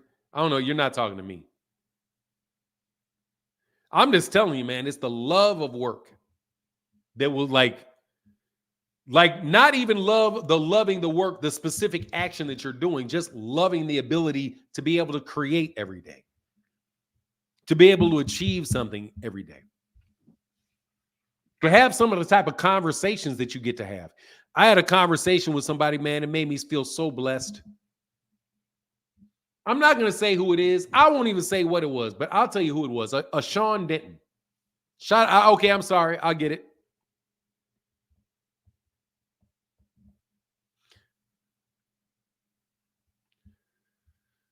Fanon, I'm Latin, landing in black, full stop. Man, fuck you, dude. Fuck you, bro. I'm going to do whatever the fuck I want.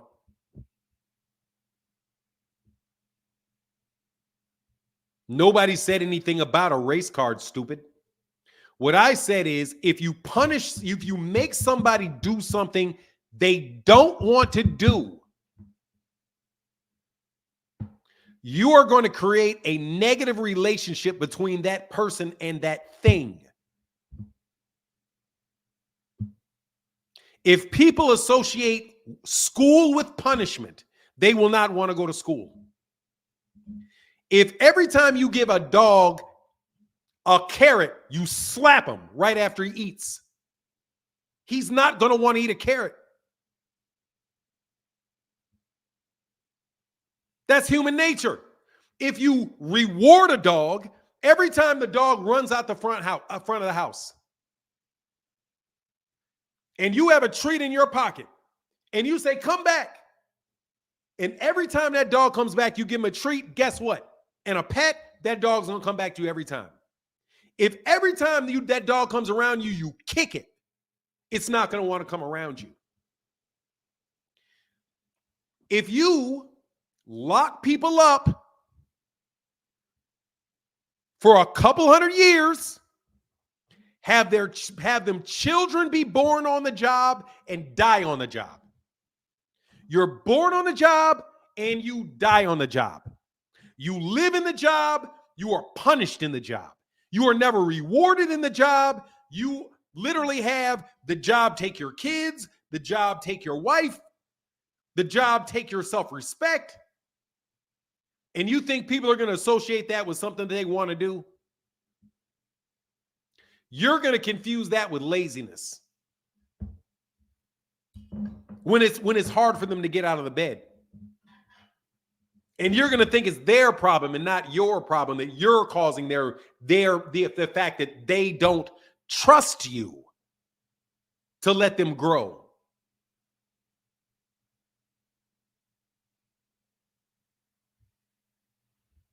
Oh, yes, there is. I'm grown. There's a need for me to call you a name, idiot. If it's accurate, there's definitely a need. Fuck off. I'm a grown person. I know full well that cuss words have purposes. Names get your attention.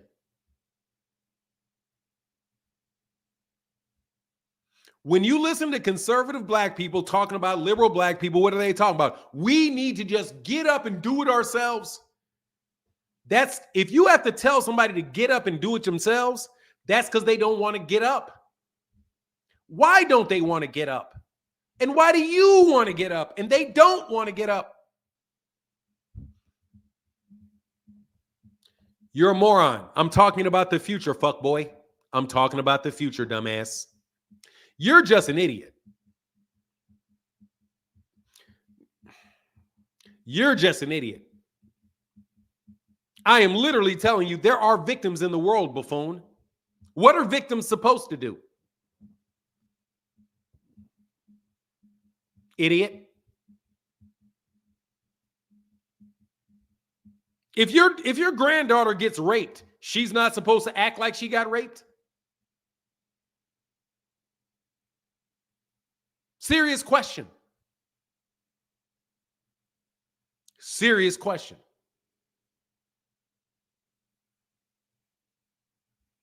Is she? Or is she just supposed to suck it up and keep going and act like nothing happened? And if she feels bad about it, the problem is on her. It's not the guy that did it. Do you know why the word victim is in the vocabulary, homie? Because there really are victims.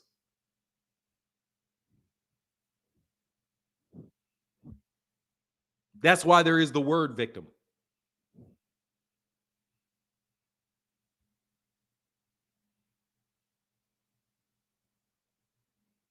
What you want me to say?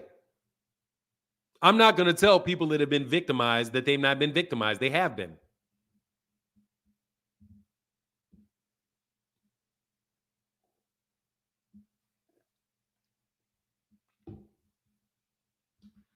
If you've been a victim, you deserve to have a victim's mentality because you're a victim. If somebody broke in your house and stole your stuff, you'd have a victim mentality, wouldn't you? You call the cops. What you calling the cops for? That's a victim mentality. You feel like you've been wronged. You want it righted. What do you do? You want it right? What are you doing? That's a victim's mentality.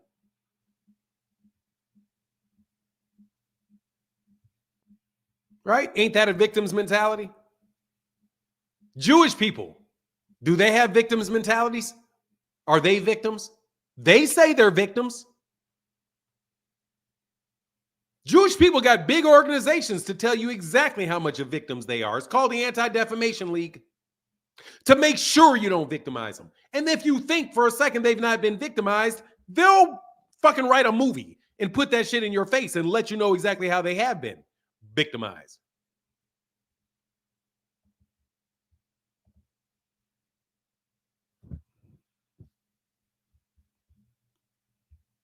I'm sorry, black people have been victims. They have the right to have a victim's mentality or to be worried about being victimized. We have the right to do that. Matter of fact, I dare say we have the duty to do that.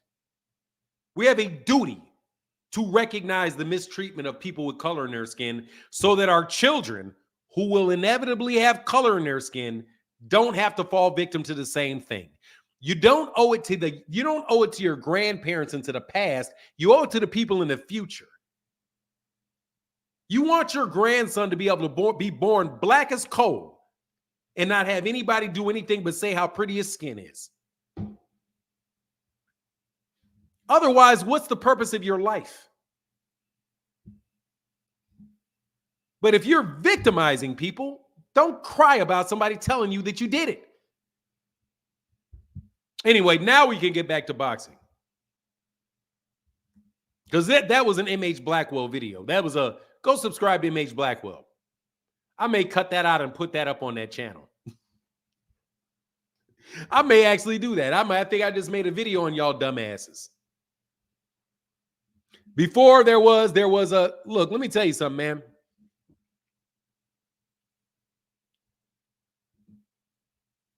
No, we cannot talk boxing. And I don't even know who you are, dude. I don't want you to ever come back. What do you mean, can we talk boxing? I literally don't want you here.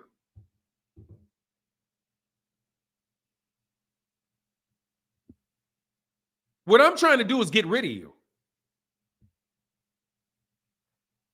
Let me tell you, all y'all talking shit, I'm really trying to get you out of here. Because I don't like talking to you. That's why. I don't like talking to you. That's why I don't want you here. What? You don't you think for a second, don't you notice how I block people so fast? I block you fast because I don't want you here. You make it less enjoyable for other people to be here. So I don't want you here.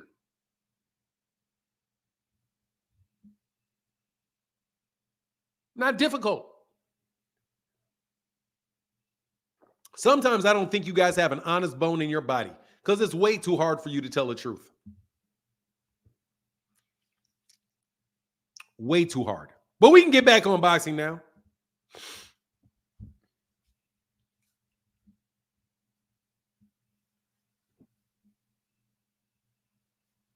It's simple. No racist stuff on this channel, just facts. Yeah, I don't do that.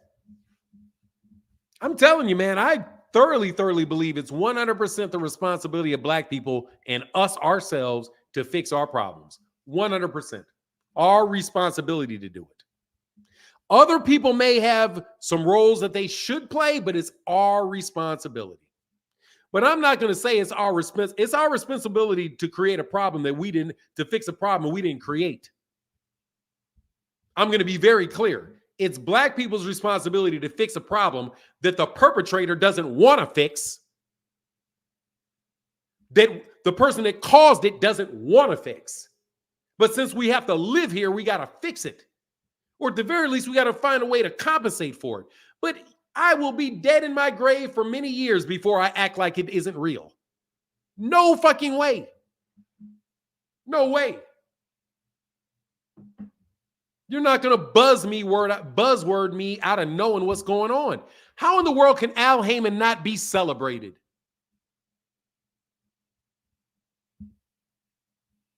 How can Al Haymon not be the most celebrated man in boxing?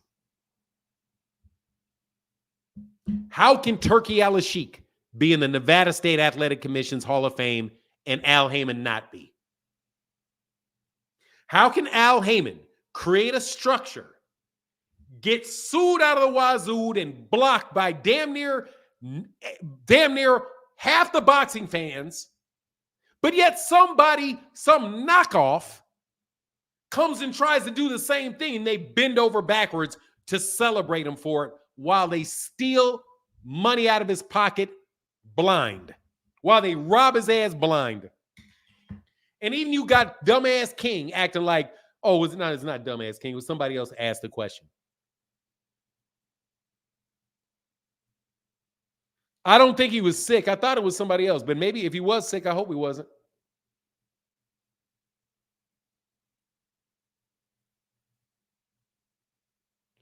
You go further when you're not worried about who's taking credit. Yeah, you do. You go a lot further. But it's very tough to do that. I can't lie. They keep propping up their proxy idiots with half-truths. Yeah, they just keep trying to run the same play with somebody else because it's anybody but him. How they did Don King. Dude, Don King. Man, the character assassination with Don King.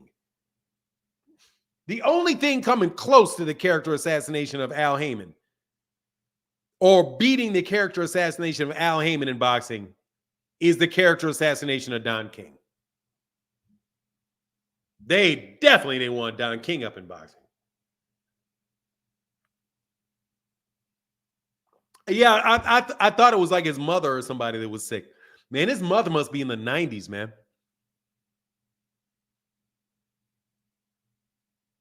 Oh, said he was sick for none. I got that from someone who's close to the situation, works for BBC. Okay. Yeah, I mean, I heard he's back. Yeah.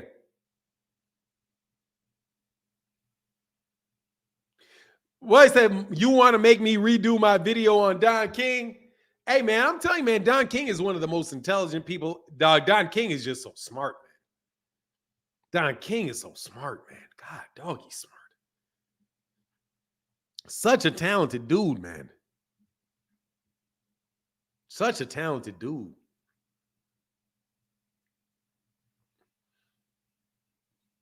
Oh, he said, I got a video on Don King. You'd hate it.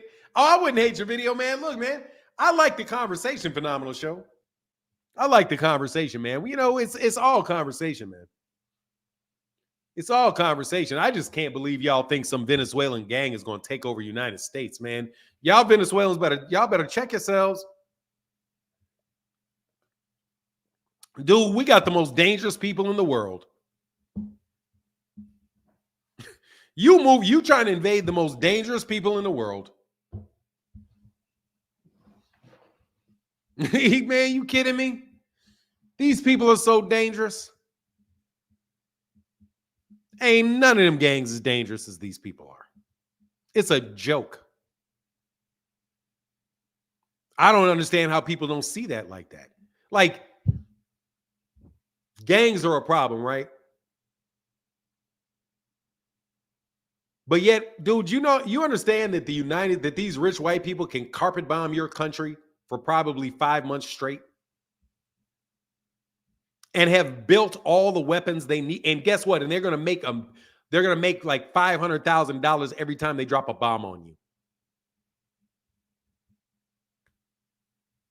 Dude, I don't know what you think, where you people think you live in.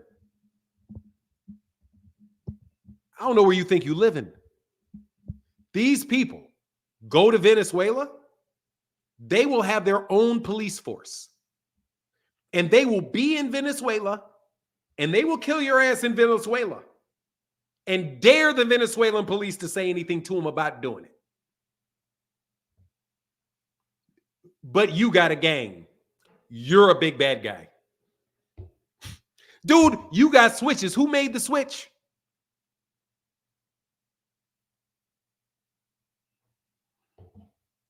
Who made your gun that you're carrying up in here and taking it over with? I'm sorry, who made that gun? Who made it? Did you make it? Or did the people that you think you're taking over make it?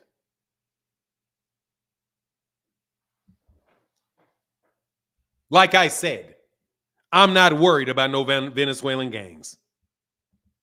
Like, y'all are tripping, bro. I can't even believe y'all get that shit out your mouth acting like you scared of that shit. They won't come to the Carolina, man. They're not, dude, let me tell you something, man. They're going to take over Latino neighborhoods. That's it. The only people that need to worry about Venezuelan gangs are the Mexican gangs. That's it. Only ones that need to worry about them. Because they speak Spanish, they're going to move into the same neighborhoods, and they're going to fight over the same resources coming out of the same neighborhoods. That's it. Because they're in the Latino community and they speak Spanish, more than likely they're going to compete against them.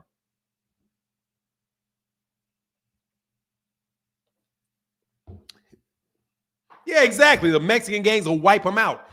And we ain't worried about Mexican gangs. So what in the world are we worried about them for?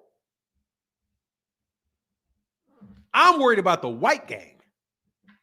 Because we ain't seen one of them in a while. Bro, we ain't seen Karen and David drop no bombs in the middle of Philadelphia in a couple decades. But we ain't seen that in a while. You better watch out. Now, hey, seriously, to the people that are not from the United States, I mean this very seriously. Becky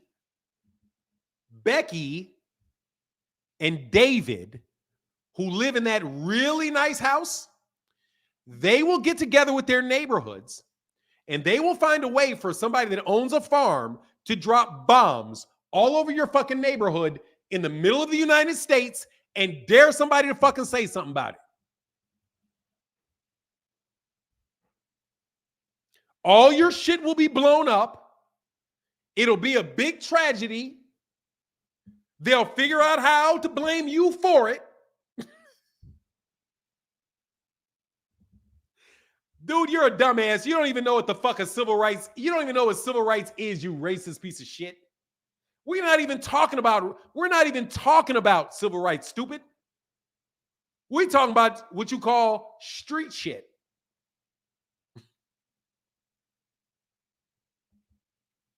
They'll say you made us nuke you. Tough guy. I told you I don't want to talk boxing. Fuck off and go away. Look, you trolls are not getting any boxing talk out of me for the rest of this show. Leave. Leave.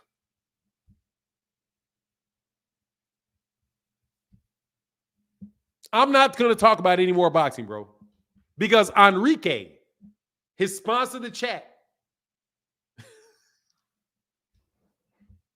Enrique, let me break this to you, bro.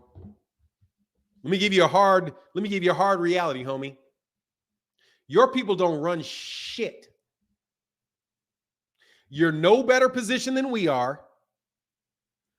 Those rich white people across the town will wipe you the fuck out in your whole goddamn country. They run you. White people run you. They run you. They own you. You can't do shit that they don't want you to do. And you can't stop them from doing shit that they want to do. They will take your whole fucking neighborhood, kick you out of that bitch because they own it. Rebuild the motherfucker and burn it down and piss on it and put your picture there. And lock up your whole damn town and put it. They will, Enrique, if they so feel like it, build a prison right outside of your city and make $100 million grabbing your ass out them houses and sticking you in that prison. They're going to make so much money off of Venezuelan gangs in the prison system.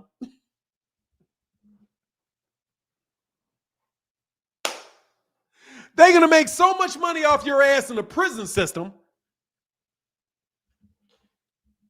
that they're going to be like, man, I'm so glad you guys try to come to the United States and think you're running something. We will put your ass in prison. We don't mind putting you in prison. We don't mind snatching your ass out your house and sticking you in prison for 30 years. And guess what we'll do? We'll create a whole little system in your neighborhood where we're going to snatch about 3 out of 5 of your kids and throw their ass in prison too. Because we're not going to give you any jobs. And the only thing you're going to be able to do is pump your drugs in there.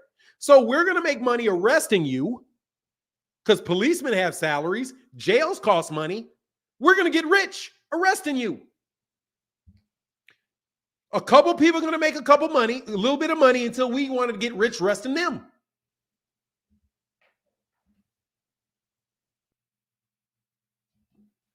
Let me break this to you. White people are the most powerful people in the world by far. It's not even close. They're number one, pound for pound. When you're talking about the big street gangs, you better go look at Becky. You better go look at Becky and David. They're the ones. They're the ones. But you're too chicken shit to do that. So you just pick it. So you just want to start shit with the other people in the ghetto and act like Enrique, like you're running the ghetto.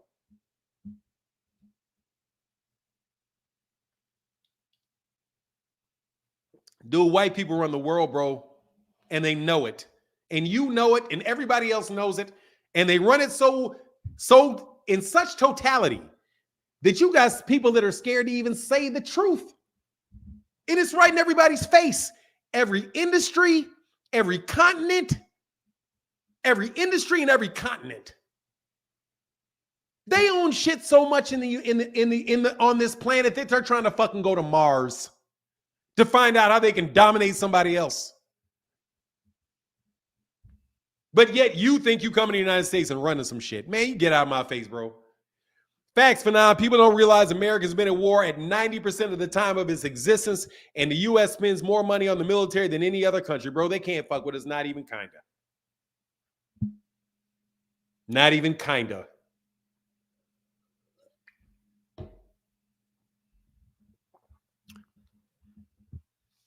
Stupid. I don't respond to you for less than $5.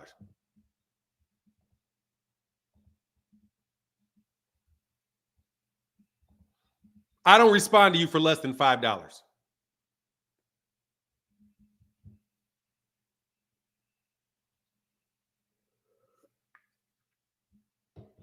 That's not a blame game, dumbass. It's a fact. And they know it.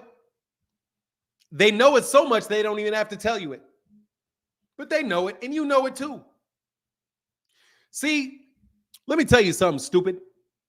Y'all think white supremacy is just some corny ass phrase. It's not. It's a reality.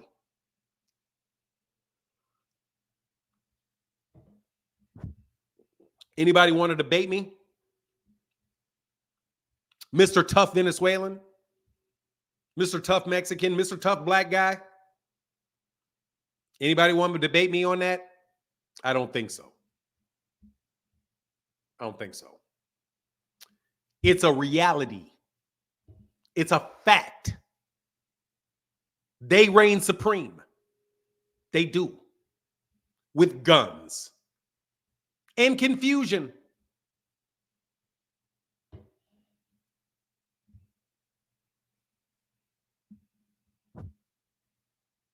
Would any white person like to come up here and tell me you don't run the world and that you don't know that when you're sitting in your house? Tell me y'all don't see that Europe in the World Bank and the IMF has Africa in handcuffs for a very long time. Please tell me you don't notice that Spain, the language you speak, is in Europe and not South America. So why you speak Spanish, Enrique? That's a white man's name, son. Enrique, that's a white name. Anyway, I'm done, bro. Shout out to all the white people, man. I wanted to give you your credit today. Yo, this is guns and confusion. That's what it is. It's guns and confusion. You never let people get their feet set. So how do you solve the problem? Get your feet set. Get your feet set. Get your feet set. Take care of yourself. Figure out how to be productive and constructive in the things that you do. And then teach your children to do it. And then it becomes contagious. And then we're all constructive and productive. And that helps us compensate for the raw material power that is possessed by the people that are in control.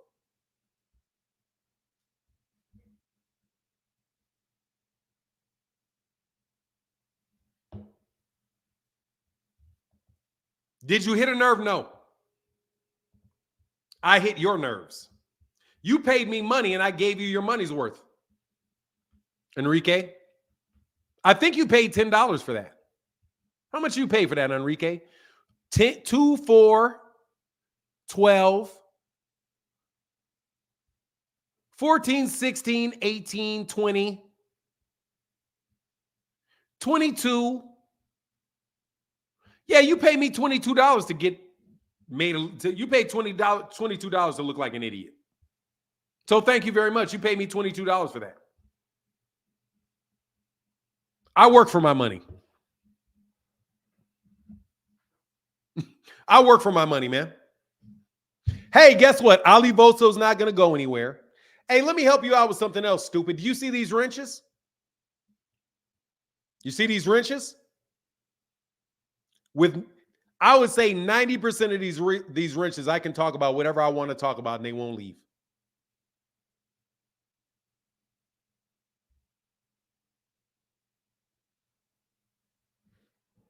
I can talk about whatever I want to, and 90% of these people with these wrenches are not going to leave.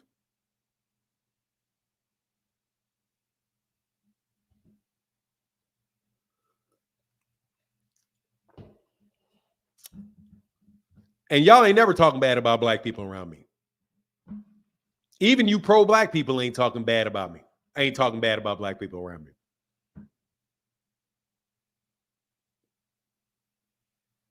Please put me no wrench. I ain't going nowhere. Please, plus me. No, hey, thank you, bro. Look, man, I'm tired of you non-black folk thinking you running shit. You not. You not in a better position than us. You not. You not running shit. You literally are in second. You're literally in second, third, fourth place talking shit like you're running, like you winning. You not winning. You losing. You losing. Bad, too. Been losing. Lost all your shit. You lost your whole goddamn country. Anyway. What we got is earn, not given. You got that right. We ain't stupid. We know you. We know them. Some of y'all stupid, though. I can't lie. Some of y'all stupid. Some of y'all don't really know the extent to which y'all ass is locked down. That's what I like Neely Fuller Jr. for. See, we got some people to leave. Thank you. You finally left. Thank you. How many people left? Ooh, about 10 people left. Thank you. I'm listening to my elders, no disrespect. Well, look, as an elder, let me tell you this.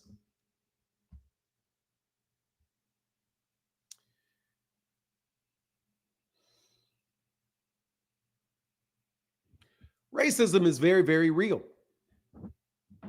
And it's there for a reason. And it's very, very effective. And operationally, it works very well for white people. So it's not going anywhere because it works. For Europeans, racism is probably the greatest invention in the history of Europe.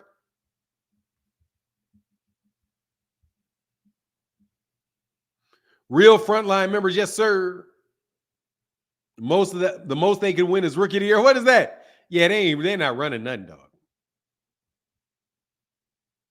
dog. Anyway, okay, so I'm done with that. Fanon, these boxers are scared to box. I don't think so, Kid Boston. Who are you talking about specifically? Oh, let me get this. Thank you guys so much.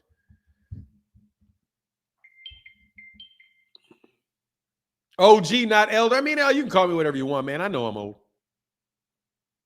Hey, my guy, Paul Pig said, keep cooking, sir. Thank you, man. I was just listening to the stuff you guys are talking about, man. I'm telling you, some of these, man, these YouTube channels that are even covering these topics are wild as shit. Wild. When America wants something and they go to a country and they don't get it, they will offer money to the government. They don't take it. They will have their government change and get what they want. Yeah, absolutely. And they will fund the people. They will fund people in your community to run you down.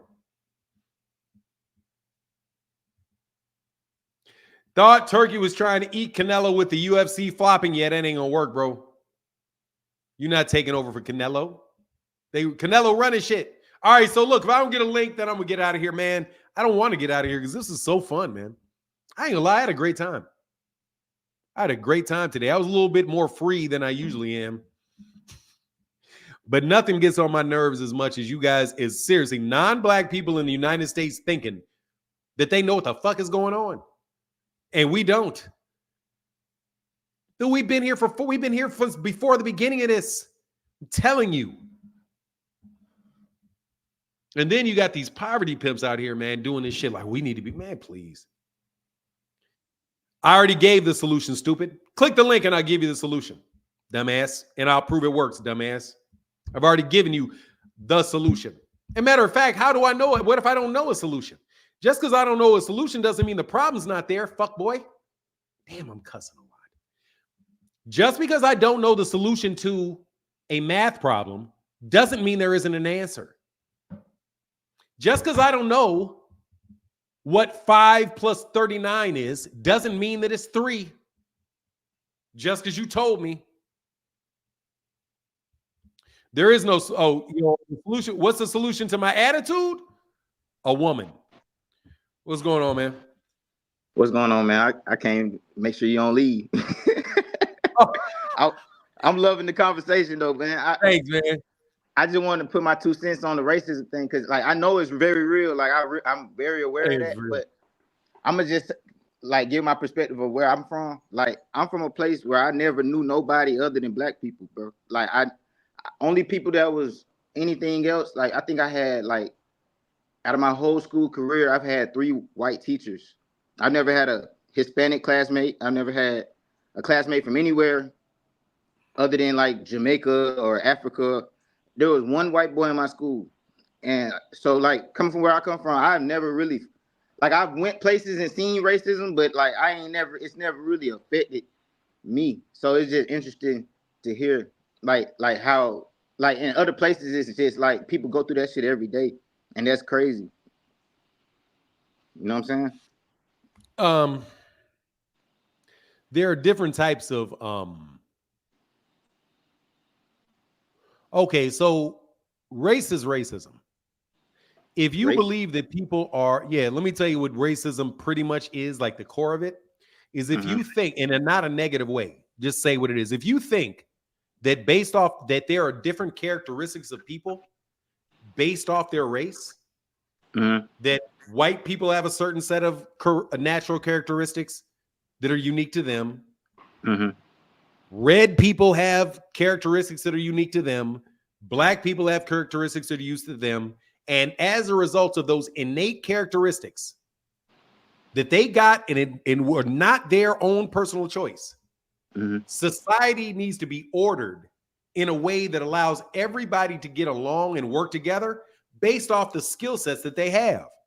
So according to the doctors that came up with this race, the original race theory, it was that white people are angelic, nice, analytical. They love humanity, and their job is that they have a manifest destiny to organize all of the world and be the leader.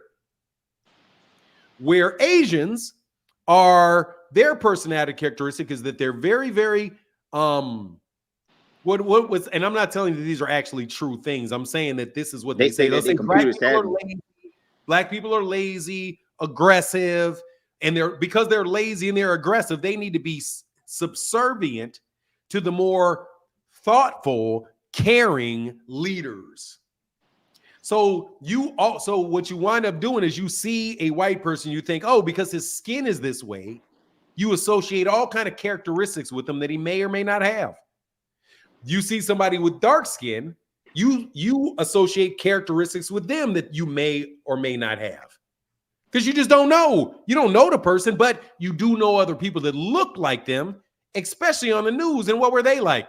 Oh, well, they're always robbing, stealing, getting pregnant, all the stuff that the news tells me about people that look like you. So when I see you, that's what Frantz Fanon's book was. It's called Blackface, White Masks. So pretty much it's like whenever you see something, you think, you assume, you make assumptions about them and you fill in the gaps. And that's where you start. So like if I show you this, right? What do you think is in this cup? Coffee. Okay, so but if I do this, there ain't no coffee. Right. But you would have assumed that there's coffee because I'm holding a coffee cup. Yeah. Or this shit could really be. It could have been water. It could have been soda. It could have been lemon. It could have been apple juice. Mm-hmm. But when you see somebody like this, your natural reaction is, "Oh, he's drinking coffee. It's early in the morning. He's drinking some coffee." Oh yeah. Well, shoot. By that definition, then I guess I have experience. Hell yeah, you have, because they tell you what you are before you ever. They tell you what you are based off your race. Yeah. That is racism. Right. And because that's the structure that allows you to put people in the places that you want them in. Look at Hinduism. Hinduism in India is basically the same thing. It is what you call a caste system. Racism is a racial caste system. So if you're white in apartheid, which is a slightly different system, if you're white, you're never going to be homeless because you're in that caste. If you're colored, you're going to live with the colors. You're going to have the jobs that the colors have. You're going to do the things that the colors do. And you're going to be in that caste no matter what. And if you're black, you're going to be in the black caste no matter what. You could have 5 medical degrees and a law degree and $50 billion. You're still black. You're in that caste. You can't get out of that caste. So that's when I'm talking about racism, that's what I mean. I'm not talking about necessarily the mistreatment of somebody. I'm not talking about you calling me a name, you calling me the N-word, or you calling me a spook. That's a name. Yeah. But if you box my whole community into a neighborhood because you think we are naturally more violent, you over-police our area because you feel like we need to be contained because we have this natural tendency towards wild animalness, then there's going to be all kind of problems in our lives because we have to somehow, in the eyes of a person when they see us, immediately let them know that I'm not what you think I am. So what do you have to do? Hi, you start speaking like this. And you say, hi, my name is Martin Blackwell, and it was hell of nice to meet you. What are you doing today, buddy? Yeah. Well, I don't know. What are you doing, Martin? Well, I think that I'm going to go down to the golf club, and I think I'm going to knock back a couple of old fashions. Yeah. Right? Yeah, right. Then what do you do when you do that, right? You dress like them. Think about it. The people that want to overcome that stigma, what do?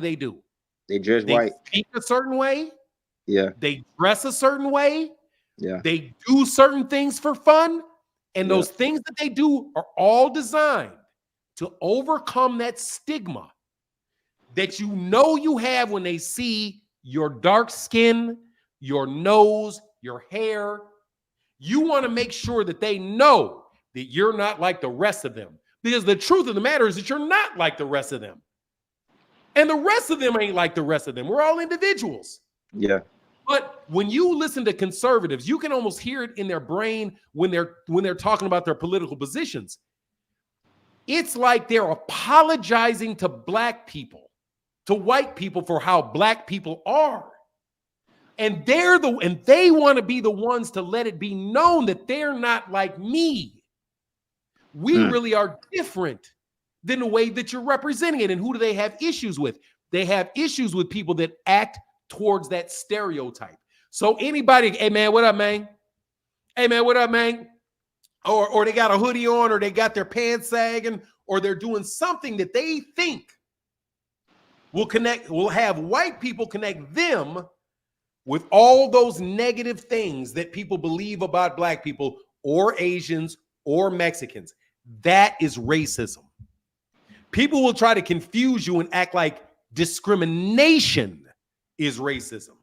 Discrimination is discrimination. It's you choosing one over the other. Racism is about you bucketing an entire group of people based off their physical characteristics and assigning them attributes that they cannot ever get out of. That's the essence, the base of racism. So as long as I see, oh, I'm black, you see you're black, you look at somebody else, the first thing that you see is that they're white, or you look at somebody else and you see the first thing you see is they're Asian. As long as the first thing that you think about a human being is what their race is, then you know racism is real. In you, because you see it. Yeah, you're right. You 100% right. And I ain't gonna lie. And that's why they let people confuse. And let me finish, and then I'm gonna go. But look, for real. And then they allow people to be confused about what it really is. So now, if I call a Mexican out of their name, I'm racist. No, I'm not. I don't like that particular person. I am racist if I say all Mexicans are lazy thieves. And I start behaving in a way, preemptively behaving in a way that punishes them for my belief about what they are as a group. That is racism. Race equals racism. You can't have racism if you don't have a concept of race. You can't have sexism, because that's what sexism is.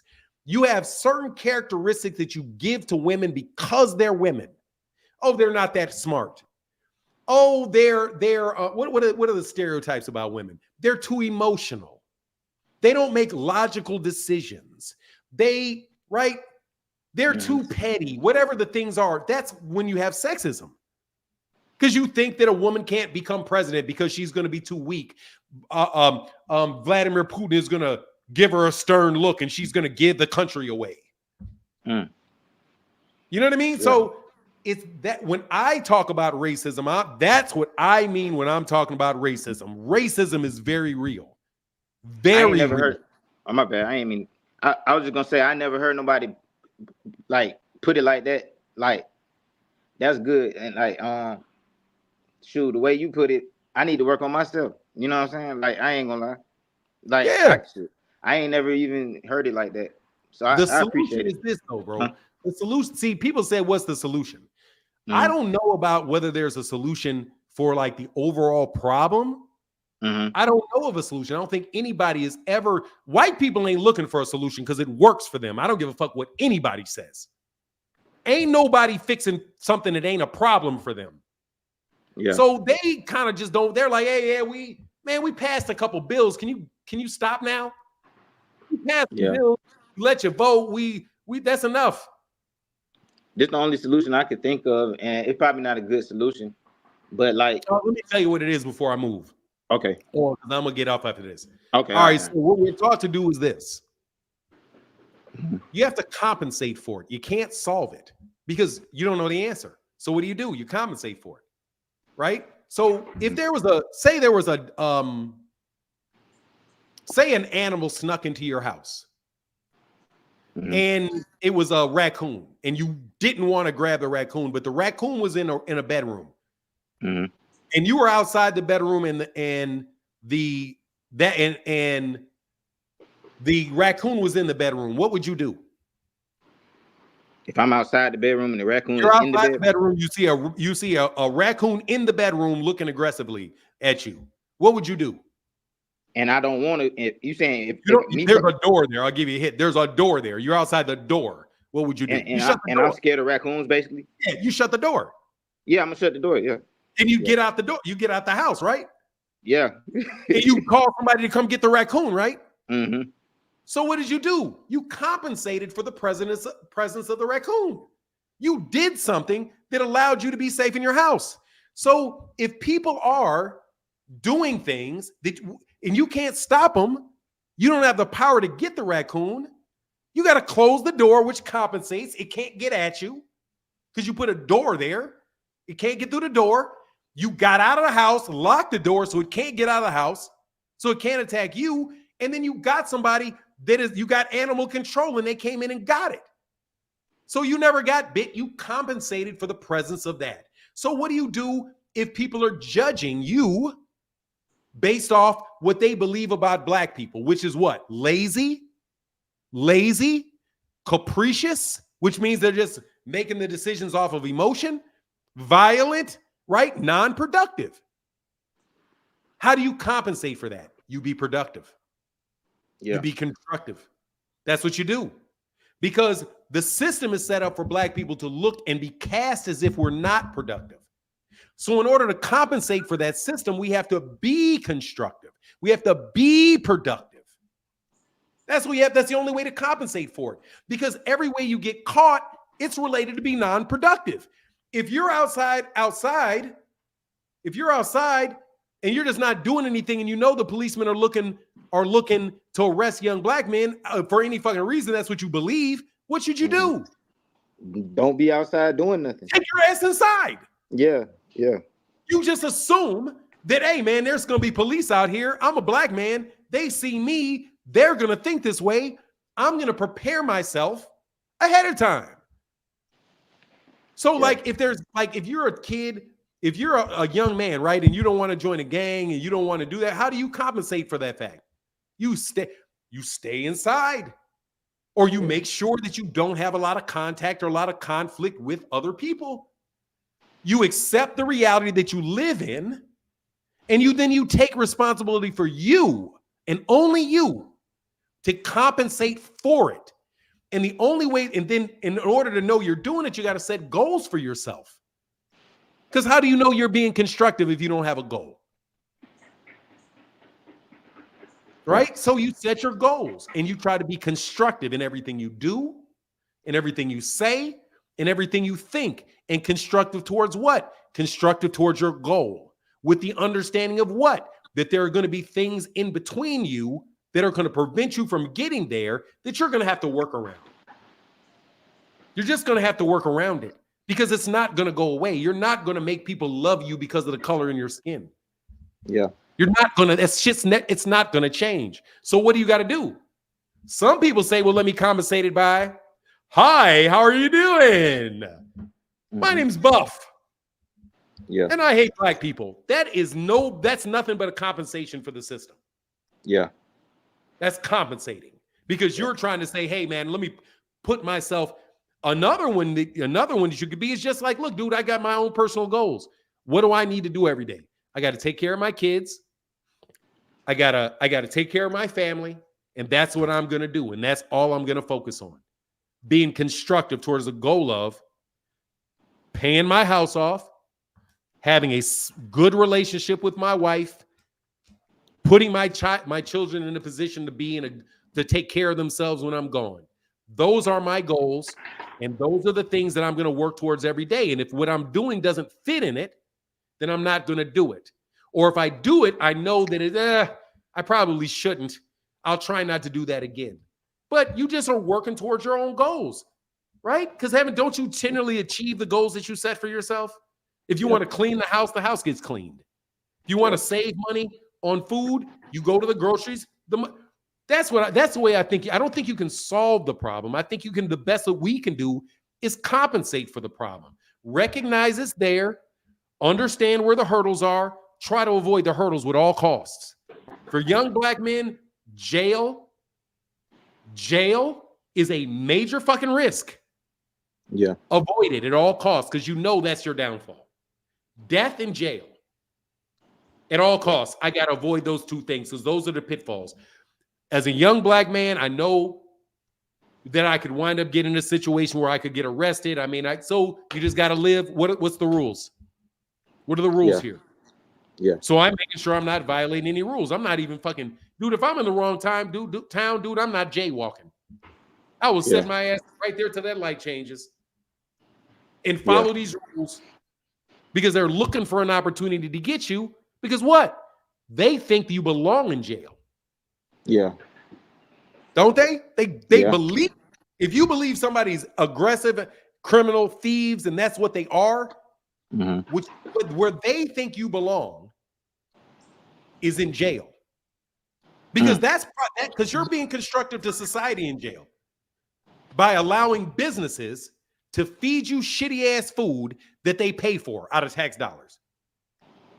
Right? To get people elected because they put your ass in jail. Since you know all of that, you just got to figure out a way to how to compensate for them traps, man. Like they say black people have higher blood pressure. Well, how do you compensate for that? Well, I guess we can't, that fried food got to go. Black people are dying of heart attacks and all of that stuff and strokes at really high rates. Well, we got to stop frying food. Yeah. For We sure, gotta man. stop eating chitlins because we're taught that's the food that is for us. But if we're dying from it, we gotta compensate and we gotta change it. But it's not unlike that other guy. That's not a victim thing. That is my responsibility to achieve my goals thing. So it doesn't matter. I'm not saying that white people owe me anything. I'm not saying that. I'm not saying they don't. I'm just saying I'm not saying that now. Mhm. But I know that I have to eat. I need a house. I got kids. I got to take care of these things. And it's my responsibility to do it. But it's irresponsible of me not to admit that there's roadblocks there for me. It's irresponsible for me to jump out and think that the world is colorblind and that I am going to be treated the same way that they're going to be treated under the same situation. There's a significant chance that you won't be. You may still do better than 99% of other people in your situation, though, which makes you the what? The black elite. Yeah. That's why the basketball players make a lot of money, but nowhere near the NBA owners. The highest paid people in the NBA are the owners. Yeah. Not the basketball players. Nowhere near. You know what I'm saying? But anyway, that's just my take, bro. Man, I appreciate it, man. I'm just keep listening as long as you're still on, man. Yeah, I appreciate it, sir. Yeah, man. But that's what it is, bro. Don't pay attention to that shit, like, because that's they try to flip the script. They try to say, hey, you've never experienced racism because nobody's ever called you a nigger. Nobody's ever, you weren't around. You're not a slave. You're not, nah, dog, that's not what it is. Yeah. What it is that you're boxing me into a race of people with certain preconceived characteristics. And I have to react to that when you see me. And it's not anything that you chose to do. You have it because your parents had it. Your parents had it because your grandparents had it. All of the media that we've had in the United States since there's been media has told people that. It's in your head at a level that you don't even appreciate. It's in your head. So they don't think they're racist. They really don't think they are. They just see that's how the world is because that's how they taught the world is. But you got to recognize that they have they think differently than you do because racism isn't real for them. It's not real for them in a negative sense. It's real for them in a positive sense, and they know it. That's why they're always cracking white jokes. Like, ha, ha, ha, I'm just the white guy here, and I don't have any rhythm. Ha, ha, ha. How do I know you don't have rhythm just because you don't have melanin in your skin? I know white people with rhythm. Oh, well, us white people, we're just like that. So that there are characteristics assigned to white people and you accept them. That's the base of racism right there. Psychologically, that's the basis of racism. I get it. That's crazy. Man, I appreciate it, Fanon. I got read Frantz Fanon, bro. Read Frantz Fanon, blackface white mask, dog. That is really his thing. His name is what? Yeah, Frantz Fanon. This channel is named Fanon International Boxing. It's named after Frantz Fanon. Frantz Fanon is a guy. Yeah, this guy right here. He wrote two major books. It's over there. Wretched of the Earth and Blackface White Mask. Pedagogy of the Oppressed. Basically, he's a psychiatrist. He's a medical doctor, but he's a psychiatrist, and he was looking at he looked at black people and the mental illness that black people have, which is the fact that they feel is that they have to put on a white mask over their black face not to be mistreated. That's what it is. It's called blackface. Like I got a black face, but I got to put on a white mask because white people have to see me the way that I want white people to see me. Yeah, that's and it's illness. A mask. It's not really me. Yeah, that's a mental illness. It is. Yeah, black people are some of the most. Black people do suffer from massive amounts of mental illness. Why do you think young kids? I don't even understand how people don't think we aren't. You've got people running all over Chicago, blowing each other the fuck up over nothing. My little brother died because of mental illness. You know what I'm saying? Oh, he got killed? Or? Nah, he overdosed. Oh, no. Let me tell you what I mean.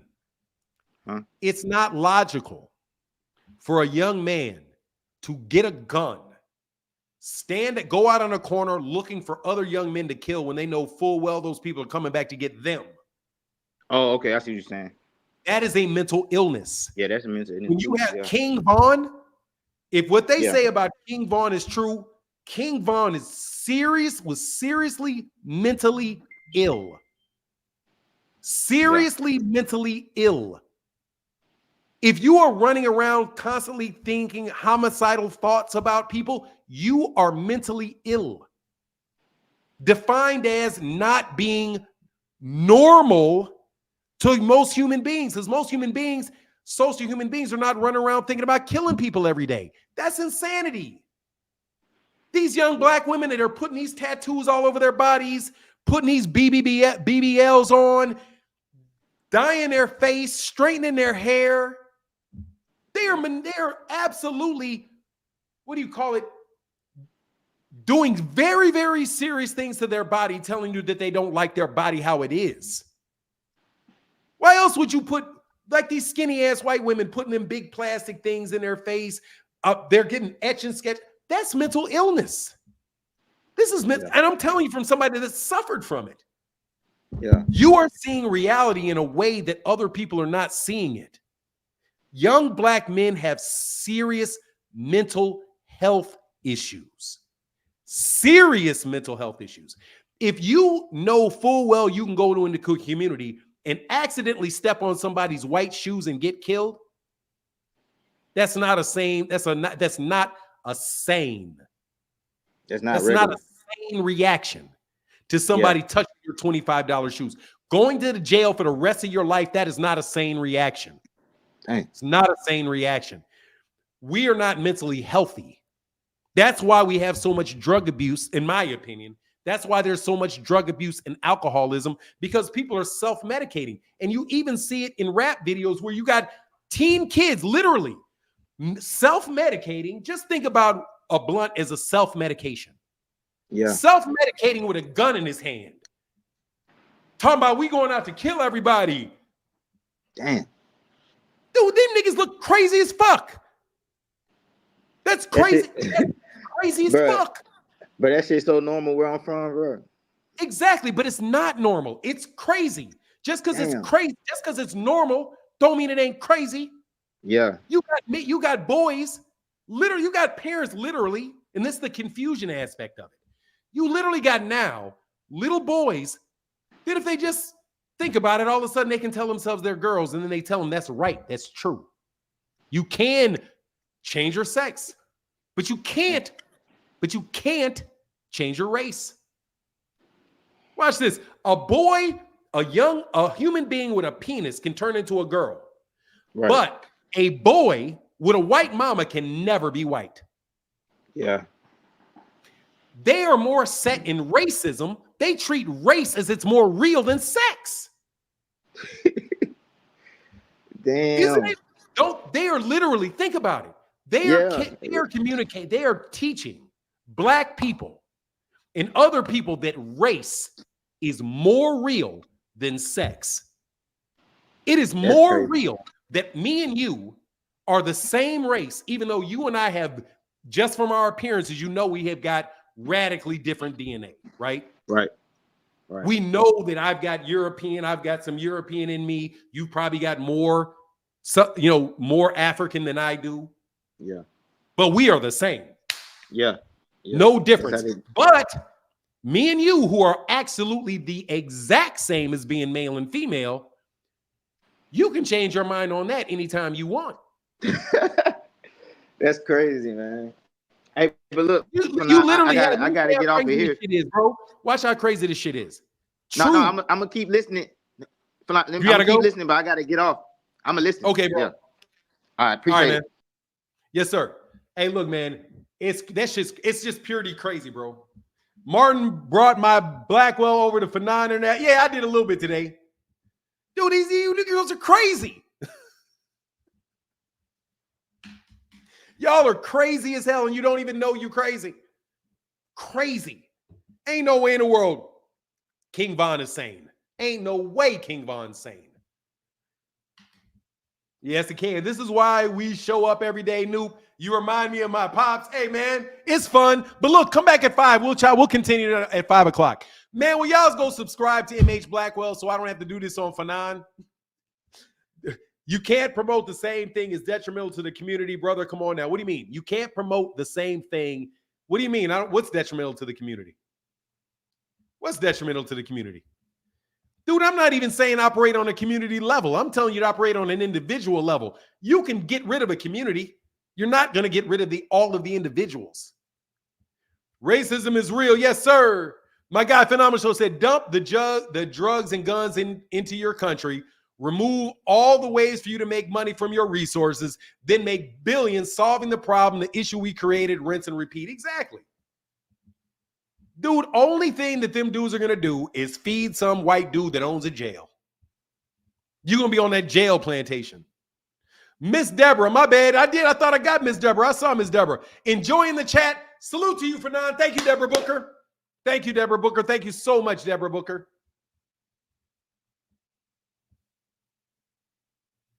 Let's talk biblical. No, they didn't overcome. They're still fucking complaining, you idiot. What do you mean they overcame?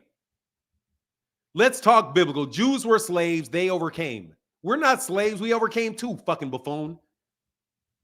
We're not slaves. And you say they overcame. They don't act like they overcame. They damn sure got the biggest victim mentality of anybody on the fucking planet. Enrique. Jewish people are the biggest victims they have the biggest, most pronounced victim mentality on planet Earth. On planet Earth. Please, somebody tell me black people got a victim mentality like they do. Jewish people, and I know respect, much respect and love to them, they're the biggest victims on the planet. How are you going to tell us? How are you going to tell we don't need that? They're the biggest victims on the planet. But we can't be victims. We need to look up to people who are clearly telling you every day that they're victims. Clearly, they got a victim memorial in downtown DC. They got a victimization memorial that's worth they got like $1 billion. They got like $1 billion trophy to victimness in DC. Hey, no worries, man. Enrique, I enjoyed the conversation, bro. I'm just telling you, bro, we are nowhere near as big a victim. We don't have anywhere near a victim mentality they have. And we should. I'm going to tell you right now, black people need to have victim mentalities. The issue is, what is the victim mentality? The victim mentality that you should have is never to be victimized again, and to compensate for a system that will victimize you by doing everything you can to ensure that you're not victimized in the future. That's a victim mentality. If somebody breaks into your house, you lock your door. If somebody steals your money, if somebody breaks into your locker, you change the password. It's that easy. If you keep, I left my door unlocked, and somebody came in and stole all my furniture, and then so I buy new furniture, and I leave my door unlocked again, and they come in and they steal my furniture again.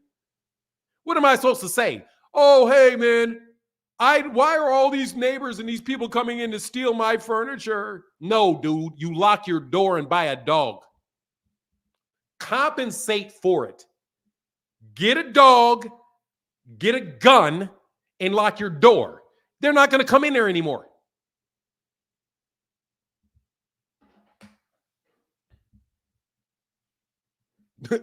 That should be the victim mentality, because that's the victim mentality the Jewish people have. Theirs is, we're going to make sure you never do it again. And if you act like you're doing it, we're going to make your life miserable for even thinking about doing it. But no, not us. Not us. Oh, actually, some of us. They tell you to forget the chattel slavery, but never forget the Holocaust. Dude, it doesn't even matter. There's still slavery. There's still slavery. It's not chattel, it's wage. It's not chattel, it's wage. But it's still wage slavery. You guys are many people in the United States, if not most people in America, are losing are spending more money than they're making constantly.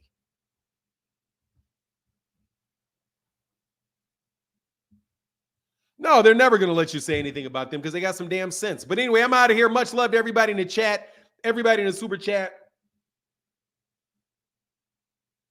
And with that, I'm out. Deuces.